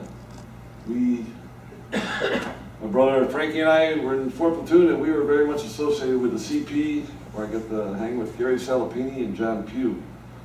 And John Pugh was basically the reason I'm here now, because through him, he introduced me to L.T. Baker, and I got involved in meeting all you folks.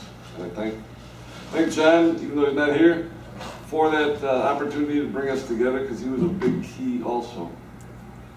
Working with Frankie and Gary was the nuts, you know, because when I first got to them, the mortar platoon was on Hill 270. I thought, this is great, we're just going to sit around in the bunkers and take it easy, you know. And about a week later, Captain Colley, in his divine wisdom, decided that the CP was going to travel with the field, and the 4th Platoon would provide security for the CP. So that's what we did. And fortunately, Frankie and I are both in one piece, and we survived. And it was an interesting time, little country mouse from Georgia and big city boy from Chicago. I was born and raised in Chicago and lived there for 42 years before I transferred to Denver, Colorado. But in Chicago, I got hooked up with AT&T, and I worked there for 2.5 years. And got drafted, and I thought, well, communications, man, I'm going to be a phone man there, you know. Well, they said they took the communication guys, they put rifles in their hands. And they took the guys who knew how to cook, and they made them truck drivers. And everybody had to learn the Army way. If you knew anything before, they wanted to erase that from your mind. So, as Russell just said, having survived 12 months in Vietnam, coming out in one piece, if nothing else, you knew that you could exist in this world. You survived on your wits and maybe some good luck, but we all made it through and are here, and that's a blessing.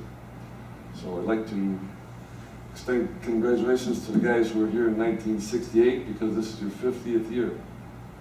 Think about 50 years since Vietnam. And at the museum, 100 years ago, they were fighting World War I in muddy old trenches. We advanced to muddy old race pennies. We didn't have to wear those heavy uniforms. So, in my personal life, I was married happily for 41.5 years. My wife passed in 2013. And recently I met my girl Lauren, who happened to be a telephone girl too. She worked in Chicago about the same time I did, and then transferred to Denver a couple years after I did. So we worked together. We were never ever social or anything else, because she's much younger. I'm an old man.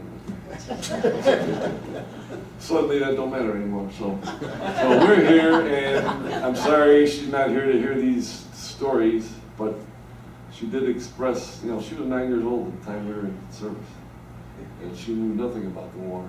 And just through our website, and through some of the stories, and she said, just sitting around and listening to these guys talk, she gets to understand. And I'm sure all of you ladies, especially the ones who were young brides when they saw their soldier boys go off to war, and the ones who came along later and put up with our dumbasses. But I always thank the women for what they've done for us guys, and I'll do that again right now. So that's my story, and I'm sticking to it. I always always have Mike right, but Gary Salpini, my wife Sharon, and next month we hit 50, so she's tolerated a lot of this, you know, and to expand on what Sam was saying, you know, thanks to the ladies, because if you guys weren't on board with this, we wouldn't be on board with this, so many thanks to y'all. But I was born in Washington, D.C., parents worked for the government. I was in school, and I was in school and out of school, got drafted in April, but I was back in school, so I ducked that one. Then I got drafted, and this is 68, and I got drafted in maybe August, but I was working, and I got my employer to write this bogus letter about what a critical employee I was. I was the delivery driver. But it worked. And I ducked up all like, all right, I got it. And in December, here they come again. So I ended up having to go in 9th of January, 69, Fort Benning, then Fort Polk, Tigerland, lovely place. And of course, on over with you guys, I got in the country about 12th of June, 69, and then made it through the whole thing by hook or by crook, and then left a year later in June of 70. So spent about the first 2 months being a rifleman and a assistant medic, or you know, want to be medic or something when they ran out of medics. I think could be the same thing Russ went through. And then I got pulled into the CP and didn't even know what that was, and spent basically the other 10 months with that through 4 different COs. I would have gone to OCS, but I realized you only had to stay in the field 30 days if you was an officer, see. But yeah, anyway, but we live in Northern Virginia, and this basically the same place that we grew up and met each other, and we have one daughter, and I kind of wandered into by default when I got back. The economy was in a dip, so I kind of backed into the commercial construction business as an employee in the I guess you'd call it the white collar side of it, and then that was to hold me over till I could get a real job. And then as the evolutionary process goes along, I'm still doing the same thing now. 50 years later, I'm still, I guess, looking for the real job. So, but it's good to see everybody, and you know, all of us that one way or another survived the ordeal, either physically or emotionally or whatever. And thanks to Lynn and Pearl for all the hard work. So, thank you. Hello, I'm Chuck Krantz. Come from a little town up there in the tundra, Minnesota. I met my wife at, I think I was 18 years old, and we got married on the 15th of, help me? She's giving me instructions back there.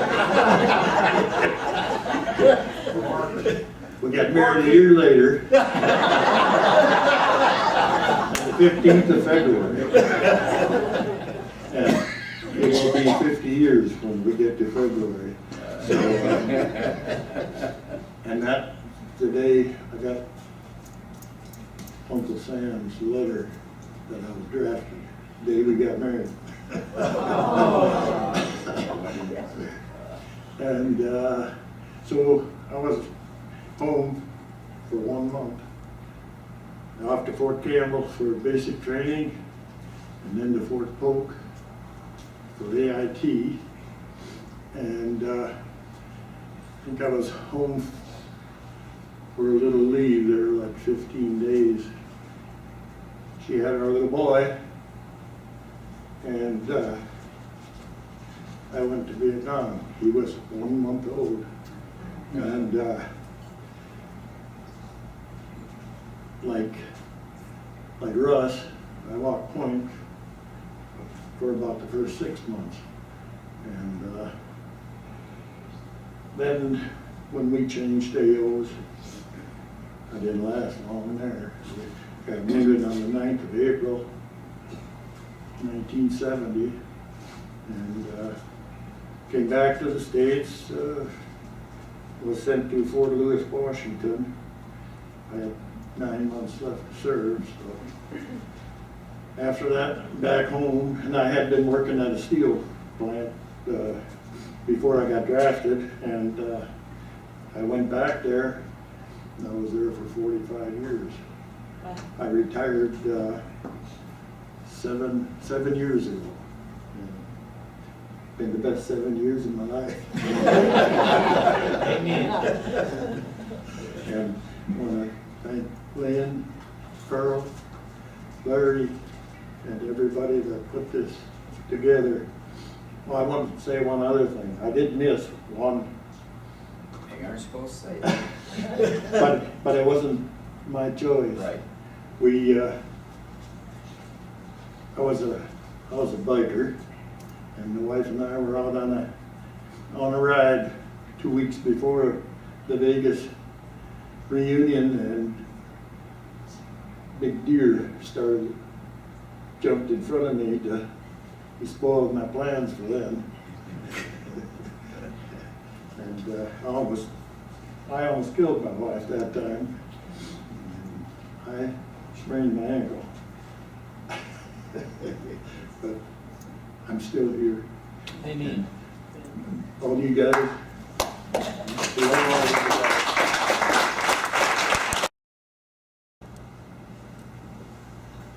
I'm Jerry Wayman, and I was a medic in Vietnam. I was in high school, and I graduated when I was 17. And a lot of my friends that were 18 were getting drafted. And I said, no, not for me. So I joined, and I was told I was going to Italy. I said, boy, this is great. I went to Italy. Well, first I went to basic training at Fort Benning, Georgia. I went to airborne school after basic, because I had to wait a month before I could get into medical school.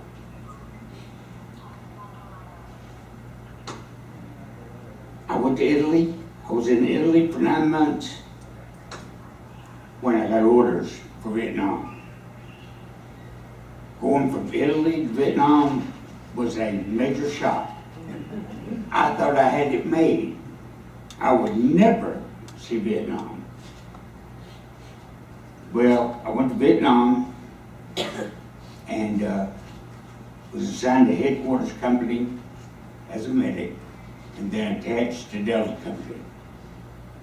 I went to 1st Platoon, but then there was for a medic in another platoon, and my boss at the aid station said, I'm moving you over to that platoon and put the new guy into 1st Platoon. I don't know what platoon I went to, but I was sent to platoon. And afterwards, I went home, went back to school, got a degree in mass communications. I went to work for a cable company,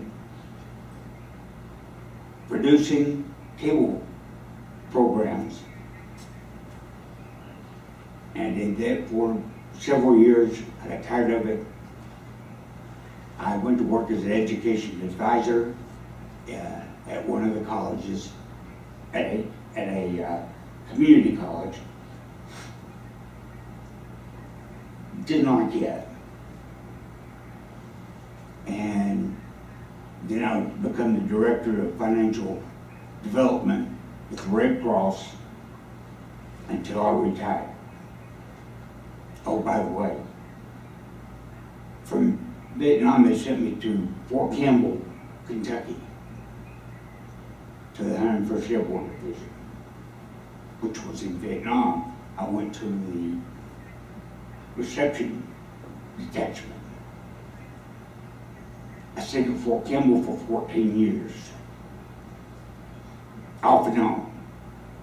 I had to go to Germany twice and to Korea. But I always returned back to the 101st. And we went worldwide when I was with the 101st. They kept moving us. I retired in '88, then went to work. Went back to school, went to work. But that was it. I was looking, I had been looking for something with 198. I've seen Bravo Company several times in there, but that was it. And then this year I seen Delta Company. So I got a hold of Lynn. Lynn told me about it. I said, I'm coming. I've got to. So that's it. I'm here. Thank you.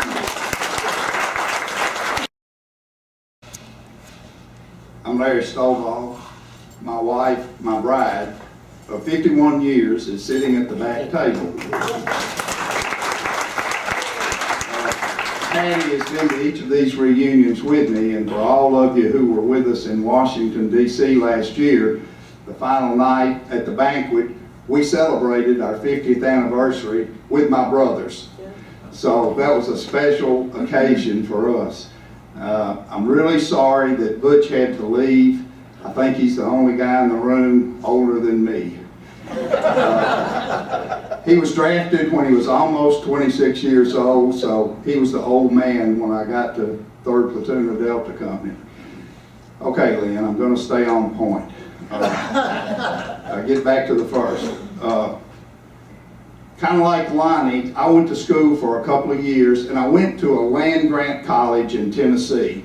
And in the early 60s, at all land-grant colleges, males were required to take 2 years of ROTC.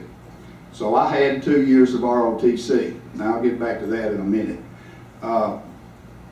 After 3 years, I had laid out a semester to work to get the money to go back to school. So after 3 years, I had 5 semesters of credit.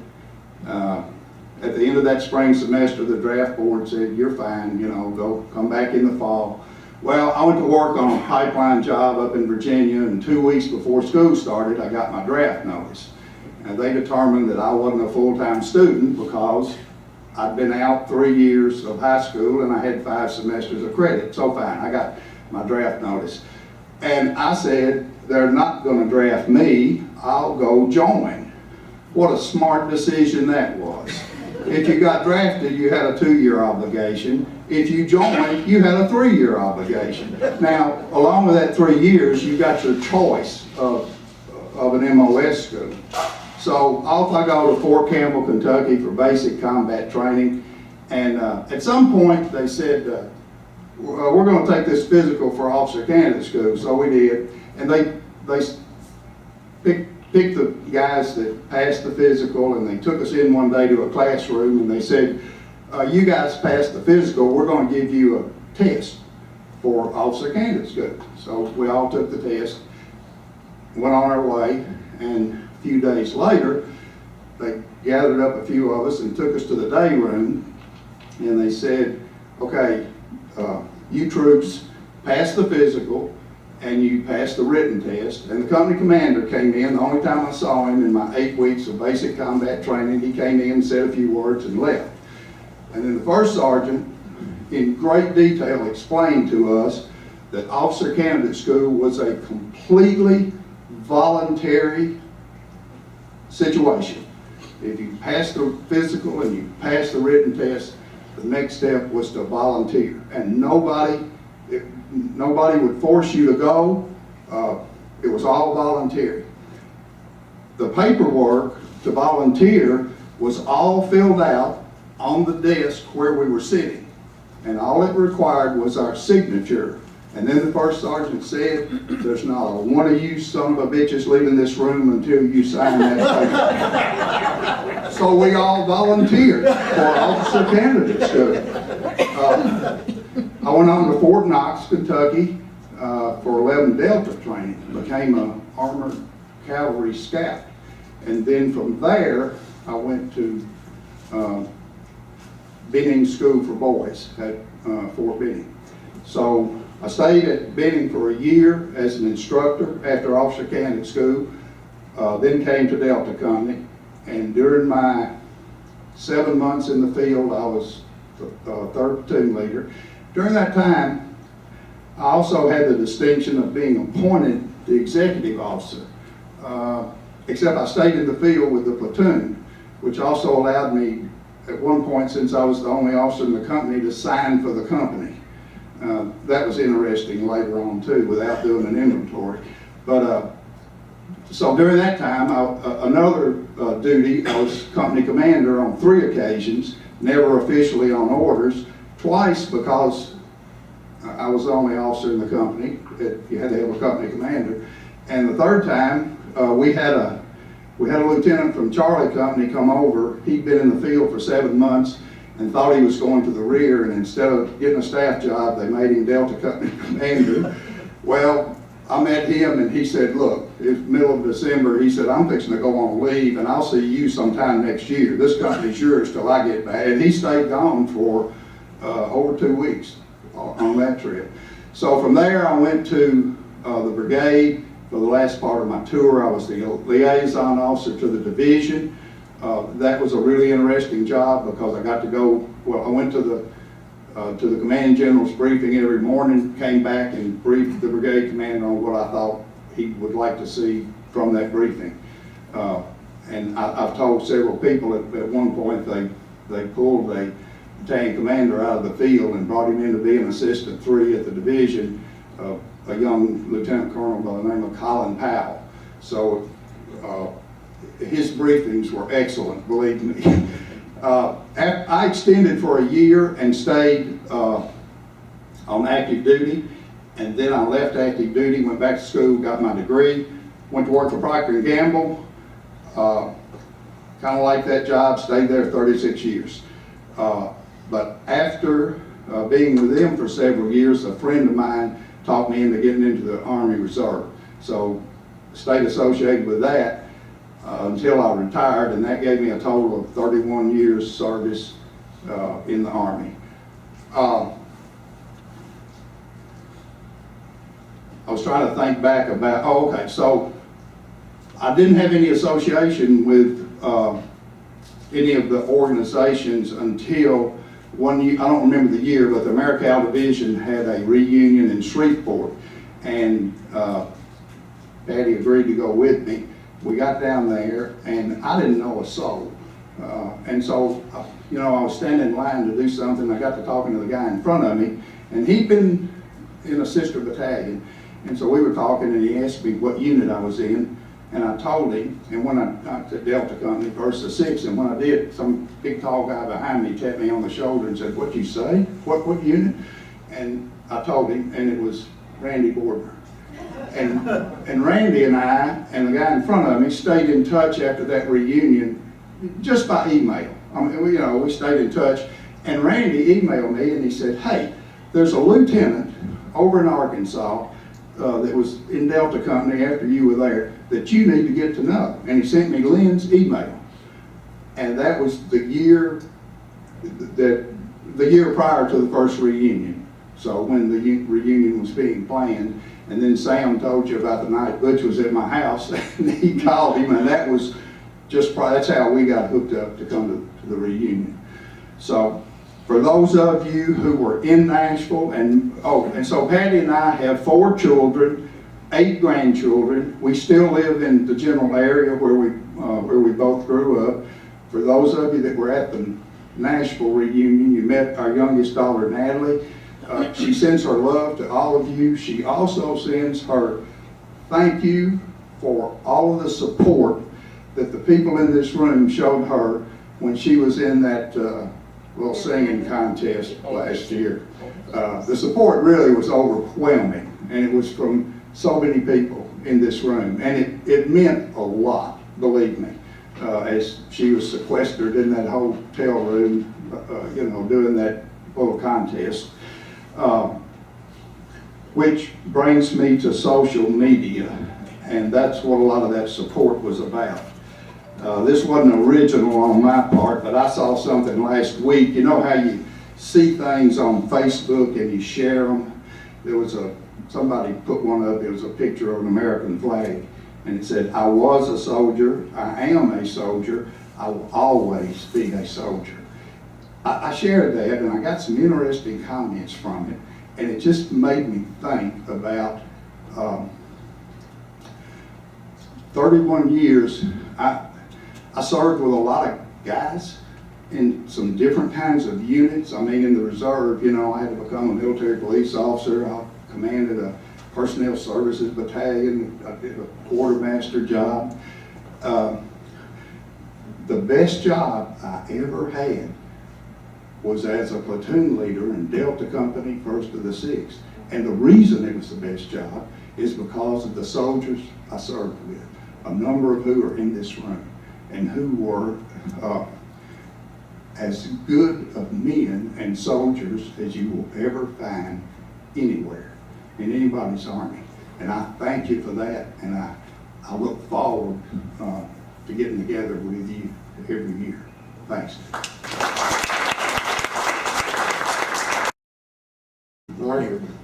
Paul Hamilton from the state of Maine, far out there.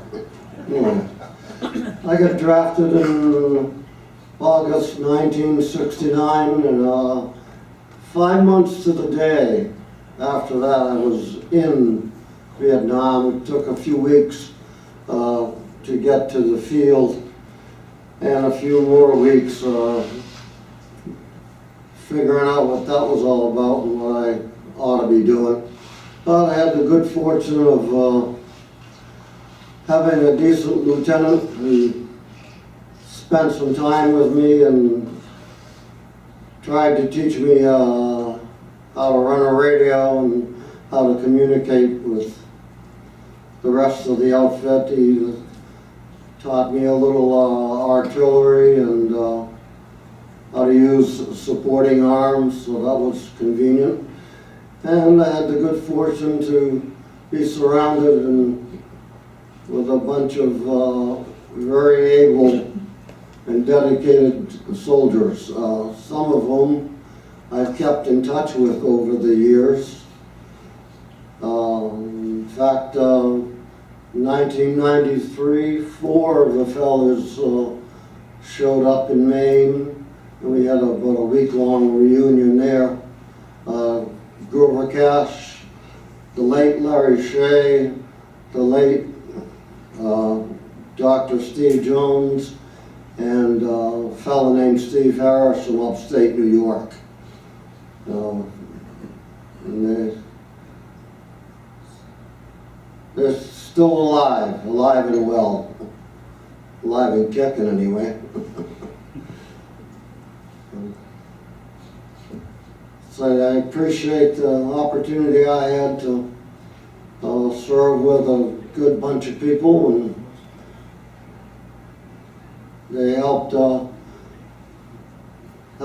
and each other get home safe and sound. All in all, I don't regret it. It was an interesting part of life. We might not want to do it again, but the first opportunity was pretty decent. That's all I have.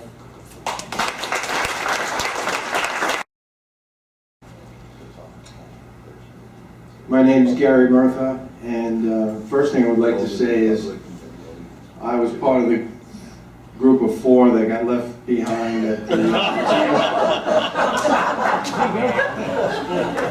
and well, I have the sign here that kids gave me to hold up, And he had a lot of people stop, but nobody ever. That's on my side, I don't know. But I did spend a lot of time on the phone that day, I'll tell you that much. And there is no communication from that front desk to this room. They don't know where this room is. When I said the Prairie Room, they said, I think you have the wrong hotel. But seriously, I was born and raised in New York.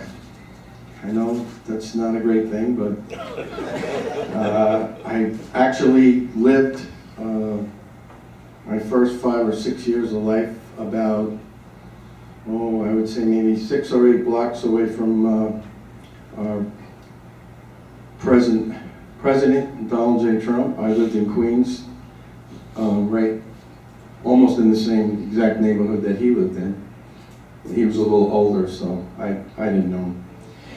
Anyway, moved out to Long Island. It was quite a shock for our family. Long Island, where we moved from, houses that were attached to, there was space between the houses, and there actually was a turkey farm behind our house. And it took us a while to get used to that. Anyway, I grew up, went to high school with my lovely wife, Mary, who finally made it down from the room. She's had a stomach virus. We grew up together. There's a little difference of opinion on this story, but the first date, I believe, actually, she asked me out. Well, okay, she told one of my friends that she wanted me to ask her. So, what does that sound like? Anyway, she went away to college. I went to work for AT&T as a telephone installer, repairman. And then after that, about a year or so, Mary came home and we got married. And I guess it was 2 years. And about a month or so after that, I got my fat envelope from the government. So we were, like a couple of other guys in here, we were only married a short time when I got drafted. I went to Fort Jackson, South Carolina for basic and AIT. From there, they gave me orders. And I, again, like some of you, I thought I had made it. They gave me orders to Fort Sherman in the Canal Zone. I went down there for jungle school, to attrition, to becoming an aggressor at the school. So I was going to stay there. Mary was going to move down, and I was going to hopefully spend my 2-year career in Panama. But we got a new commander of the Southern Command, who was Special Forces, and he said, I don't need regular Army, I'm bringing in my own guys. And everyone that was there, and we had not quite finished the training. We were like about, I think maybe within a week of finishing our training. So we technically never graduated. They just stopped us right in our tracks and cut orders and to Fort Lewis, Washington, onto Cameron Bay, and well, the rest was, Chulai, Delta Company. I think that was end of June, July of 70. I went out to 1st Platoon. My very first night in the field, we got in a firefight, and I got my CIB the first day. That was great, but I, was like, is it going to be like this every day? I mean, And they said, no, there'll be days when, we can mess around. So luckily I met Jack Bombetto, He was a machine gunner, not the one that got you so. Amazing how many machine guns you Yeah. Anyway, Jack, I was Jack's A gunner for a while, and then just became a rifleman in the 1st platoon, worked point for a while. You know, switched off with other guys, but I was one of the first ones to get on the freedom flights where we got to come home for Christmas. We actually got a 2-week leave.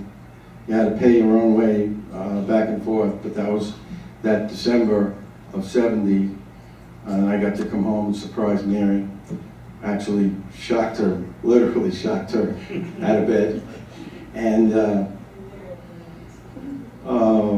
had to go back, of course, and that, you know, I didn't have any qualms about that. I actually wanted to get back, and was in the field until I went on R&R. And I don't know if the captain remembers, but after I came back from R&R at the end of March, it was right after Easter, I was his Jeep driver. And I'll have to say, it was... Not the machine gunner. No, I was Jeep driver. And other than, you know, running in and getting our laundry, I pretty much, he was in the field 99% of the time when he was with us there, so. And the times when you came in, I don't know if you remember, there wasn't a good reason why you would come back to the company. It was always something bad. Anyway, but we did get to go to the officers club once in a while. All the Jeep drivers would have LT shirts, and they'd put them on, they'd hide us all in the back of the officers club. Don't tell anybody who you really are. Little humor there, but anyway, came home, went back to work for the phone company, retired after 40 years with AT&T. I have will be married 49 years in November. And we have 3 girls, 6 grandkids.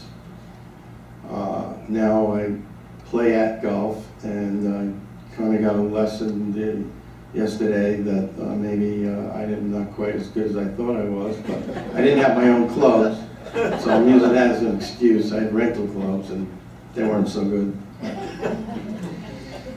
Anyway, I guess that's about it. And I do love your wall, even though you left me at the museum. But you did, you know, you did send the bus back for us, so we appreciate that. Good morning. I grew up in Philadelphia. Anybody ever seen the movie Rocky? That was my neighborhood. I lived under the L in a little section called Kensington. And wasn't up on current events. So a friend of mine said to me, he said, you know, Jim, if we get our draft pushed, we won't have to go to Vietnam. I said, really? He said, yeah. So I was talking to the guy in the corner, and the guy in the corner said, I said, okay, let's get out and get our draft pushed. Well, this was in 1969. They had that thing called the lottery in 1970. Like I said, it wasn't up on current events, and my number was 350. I'd have never gone, but I'm glad I did. Had a good time in Vietnam. Met a lot of great people. Captain Hicks, who was the company commander of Delta Company, took a liking to me. And he said, Williams, he said, I'm going to send you in to get a rear job. I said, all right, better than the job I have now. So I went in the rear, I clean up.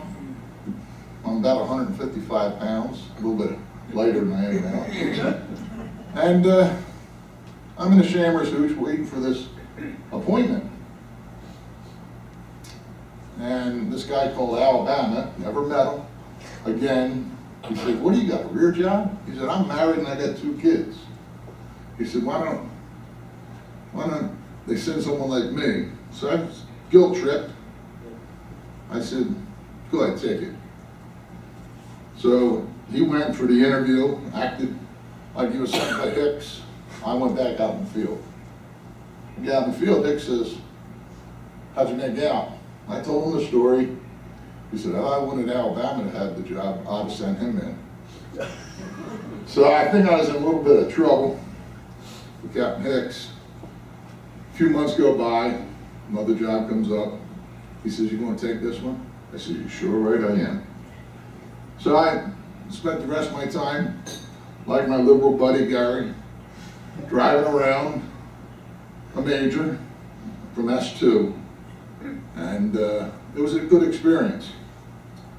So, went home, finished my apprenticeship as a glazer, spent 40 years in the union, held every position from apprentice to the international president. Just had a tremendous luck streak going. Starting with my wife, Jerry, 46 years of marriage, 4 kids, 7 grandsons. My youngest is going to have another baby, another grandson, so we won't get that girl. But to talk a little bit about Washington, D.C. When I was down in Washington, D.C., I had the ability to meet with some of the senators. And if anybody remembers what happened at Walter Reed Army Hospital, when they had the mold going on there, I said, this is a great opportunity for my international union to give something back. So I met with a guy by the name of Chuck Hagel, who was a Republican senator from Nebraska, great guy. He was in the field. He was 11 Bravo. Him and his brother were in the same company in Vietnam. Super, super guy. I said, I talked to our contractors, we'll do it for nothing. We'll paint it, we'll fix all the windows from top to bottom. I said, how do we do it? He said, Jimmy, he said, you gotta go get another senator. I said, but you gotta get a Democratic senator. So I said, well, all right. So I get Hillary. No, she's not too popular in this room. But Hillary and Chuck Hagel, along with John McCain and Senator Kerry in Massachusetts, we put this thing together and they said we got to take it to the White House. Bush is the president, so I'm thinking, man, this thing's over. We go over to the White House with this proposal, lo and behold, they reject it. I met with the senators, McCain and Hagel. I said, tell me why. They said, Jim, the White House said you would embarrass the president by doing that. So when you think Washington screwed up, Washington is screwed up. And it's not just on one side, it's on both sides. And they kind of forgot, where they all came from. I spent 20 years there. And I had a lobbyist tell me one time, we're going to go in and see Senator McCain. Now, you can't do this, you can't do that. He's a snap out. He's going to give you no time of the day and all that. We sat in the room with all these lobbyists. I mean, big money. He walked in the room, I said, welcome home. Came over, gave me a big hug, wanted to know where I was from, what I was doing. We were able to get some support for the bill we were looking for. But when I tell you, that 20 years really soured me on what's going on in Washington. Because they don't care. It's about them. It's not about us. And that's what the shame is. That's what the real shame is. They forgot. So, 5 years ago, I had the luxury of joining this group in Nashville. And I wasn't the first one to meet Lynn. Okay. 8 or 9 other people were. And after my retirement from my great union, I got a fantastic pension. And I spend all that time with my wife and my grandchildren. And I'm one lucky son of a bitch. Amen, brother. Good morning. I'm Ron Pike. My wife is back in our trailer at the campground. She was worn out and tired. And if you know a little bit about her, you know that 4 years ago, she died twice on me with cancer. We kept her alive and she's having health problems. And she will be here later this afternoon for the pictures. Don't worry, man.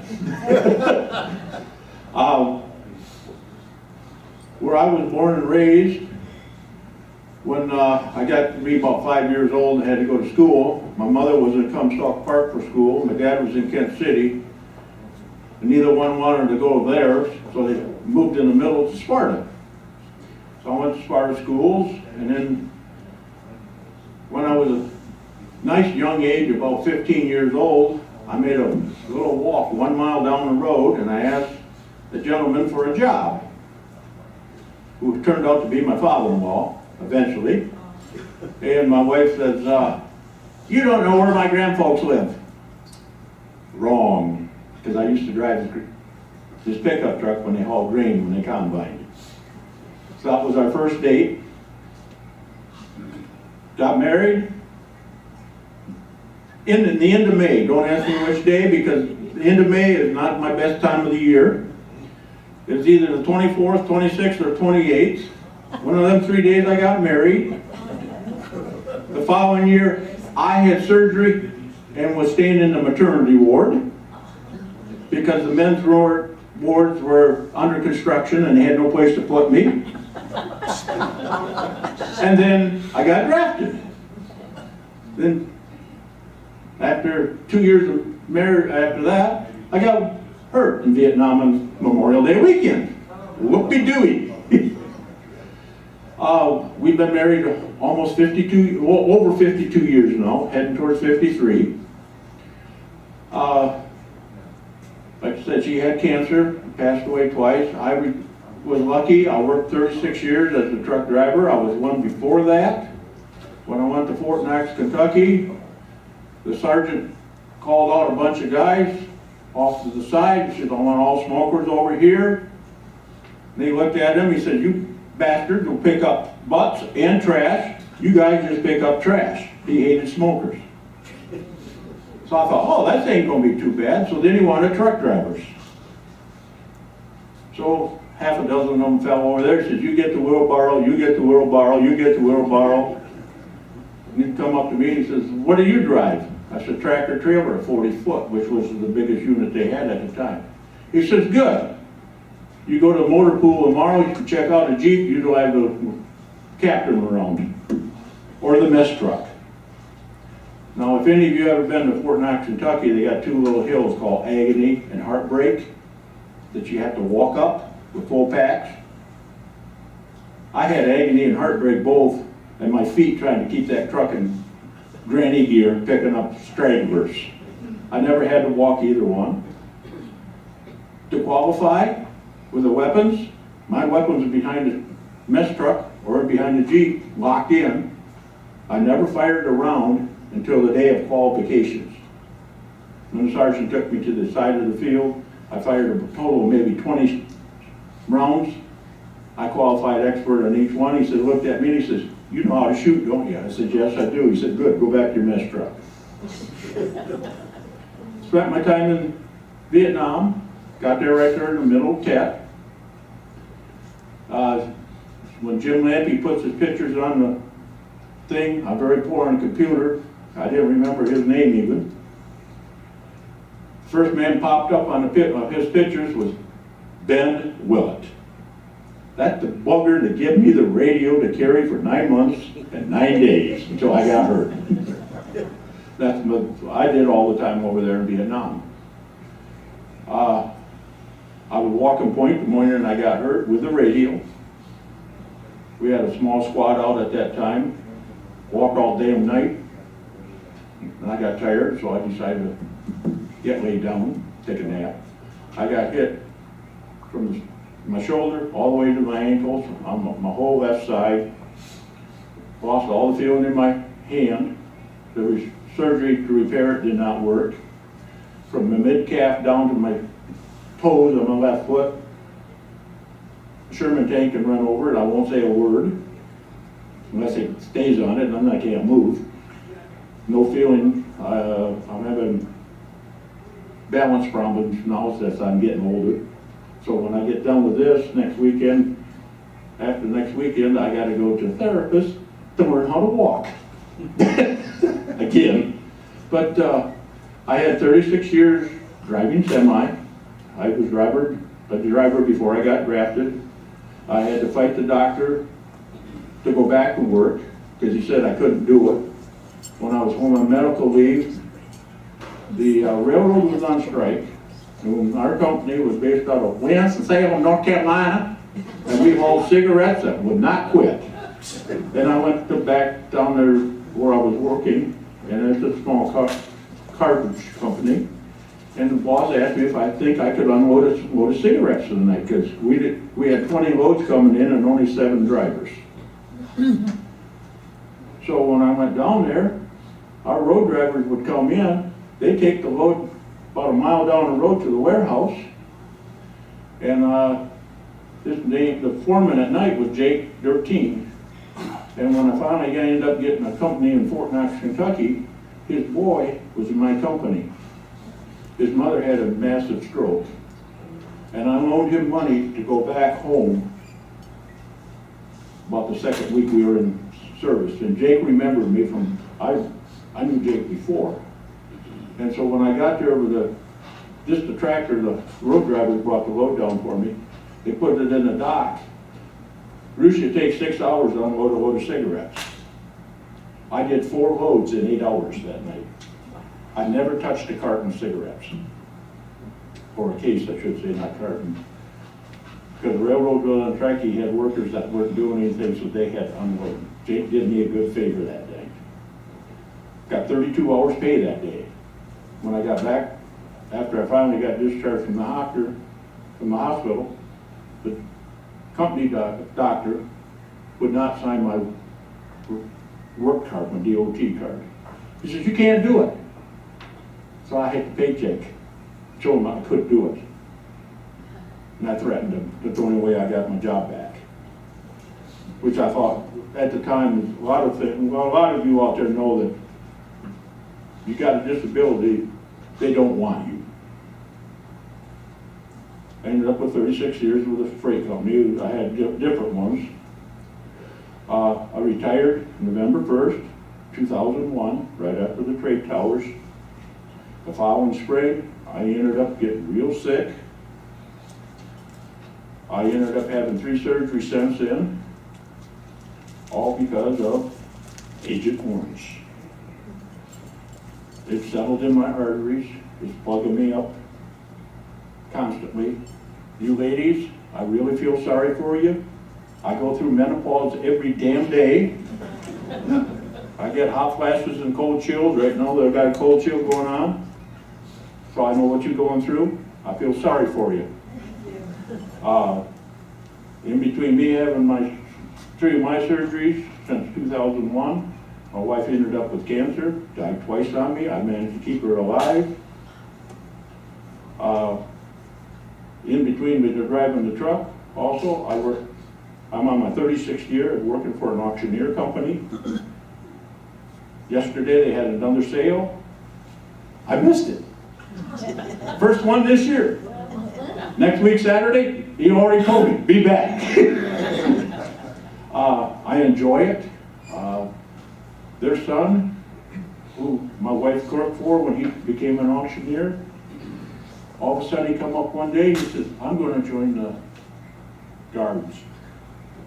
I want to serve. Well, he spent his year over in Iraq, and he said, I was never so happy to come home. He was lucky, he never seen any major accident, little conflict. He had seen the results of a lot of it, but he said, and then he appreciated me and his Uncle Steve, because we both served in Vietnam, a whole lot more. And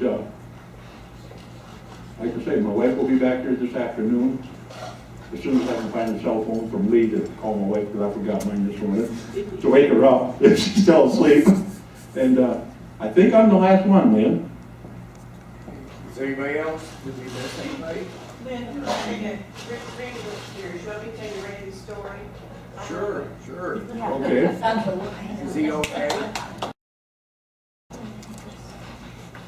Randy graduated from high school in 1969, and that fall he enrolled in community college, and he was going out to school one day, and he said, I don't want to do this. I think I'll go join the Army. So he turned the car around and volunteered for the draft. When he got home that night and told his mom and dad what he'd done, they were furious. And they told him to go up and tell him he changed his mind. And he didn't want to go after all, but he wouldn't do it. He went to Fort Leonard Wood for basic training, and then to Fort Ord, and then to Vietnam. And he carried the M79, so he wasn't the dude either, so that's what you know. He was wounded on 14th of August. He spent time in Japan, and then they sent him to Fitzsimmons in Denver, and he convalesced a while there, and then they sent him down to Fort Hood. He was in the MP battalion typing at Fort Hood, and they offered him to go to West Point. And he thought, well, if I go to West Point, I'll go to school, and then I'll owe the Army some time. I'll be 28 when I get out. It's so old I won't have anything left to do. So he didn't go to West Point. There he is there. He went to college, private engineering school on the GI Bill. He finished up his engineering degree in 2.5 years, went to work. We met, and we got married. We've been married 43 years in January. We have 3 daughters. We have 4 grandchildren. I will tell you this. When we went to Shreveport, to the AmeriCal reunion, all the way down there, he kept telling me, if it's a bunch of guys in ponytails and fatigue jackets, I'm leaving. And some of you could do a ponytail, I think. But we met Larry and Patty and had it, it's just history from there. But Randy and I grew up in this area. Randy went to high school here in a little town, Raytown, and they have reunions quite often for his high school class, and he doesn't go to them. He says, I don't have anything in common, but he comes here. A little bit nervous at this point here. Were you out there June 3rd of '69 or February 14th of '69? I was in a couple friendly fire incidents, and I was at M60 Dorgan on a helicopter. You, the one with the M60 story. In what days? June 3rd of '69 and February 14th of. And Just June speak. 3rd, 69, I was in 3-4 and Cane Inn. And what's the other one? Oh, it's okay. It's kind of my joke. I was in friendly fire incidents off the helicopter on those days, and I didn't hit anybody, but it was a Troop 17 cam. I didn't know if it was first or sixth or not. So I thought I'd be a little nervous here and head to the door if it was me. I'm here with the American Division Veterans Association, and for the last 28 years I've been trying to collect data to share with other veterans, and that's what I'm here today, this week for. I met Lynn over the phone. I haven't really met Lynn until I came here, but I had a story about Lynn I'm going to tell you. We were talking about some things, and he mentioned that his sister really didn't appreciate him too much, and she lived in Des Moines, and that's where I live. So after I talked for a little bit, he thought it was okay, and he gave me her address. So I went out and bought her a vase of flowers and brought it to her house, rang the doorbell, and handed it to her. And they've been just like this ever since, right, Lynn? Yeah, right. So that's great. You sent to give me flowers. I love it.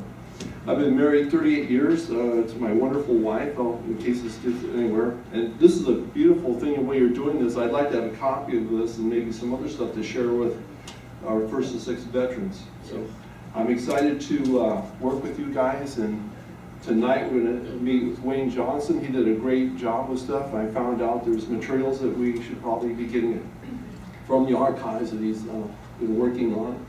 And I'll leave it with that and let you guys get to your fun. I'd like to say one other thing. I'd like all the ladies to stand up. All the ladies to stand up.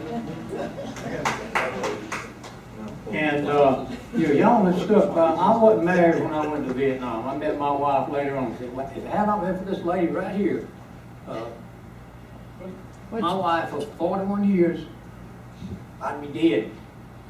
And a lot of you were married when you went. Your ladies stuck by you. If it was not for these ladies, probably half of us would not be here today. They have stood by us through thick and thin, and I think we're on my hand.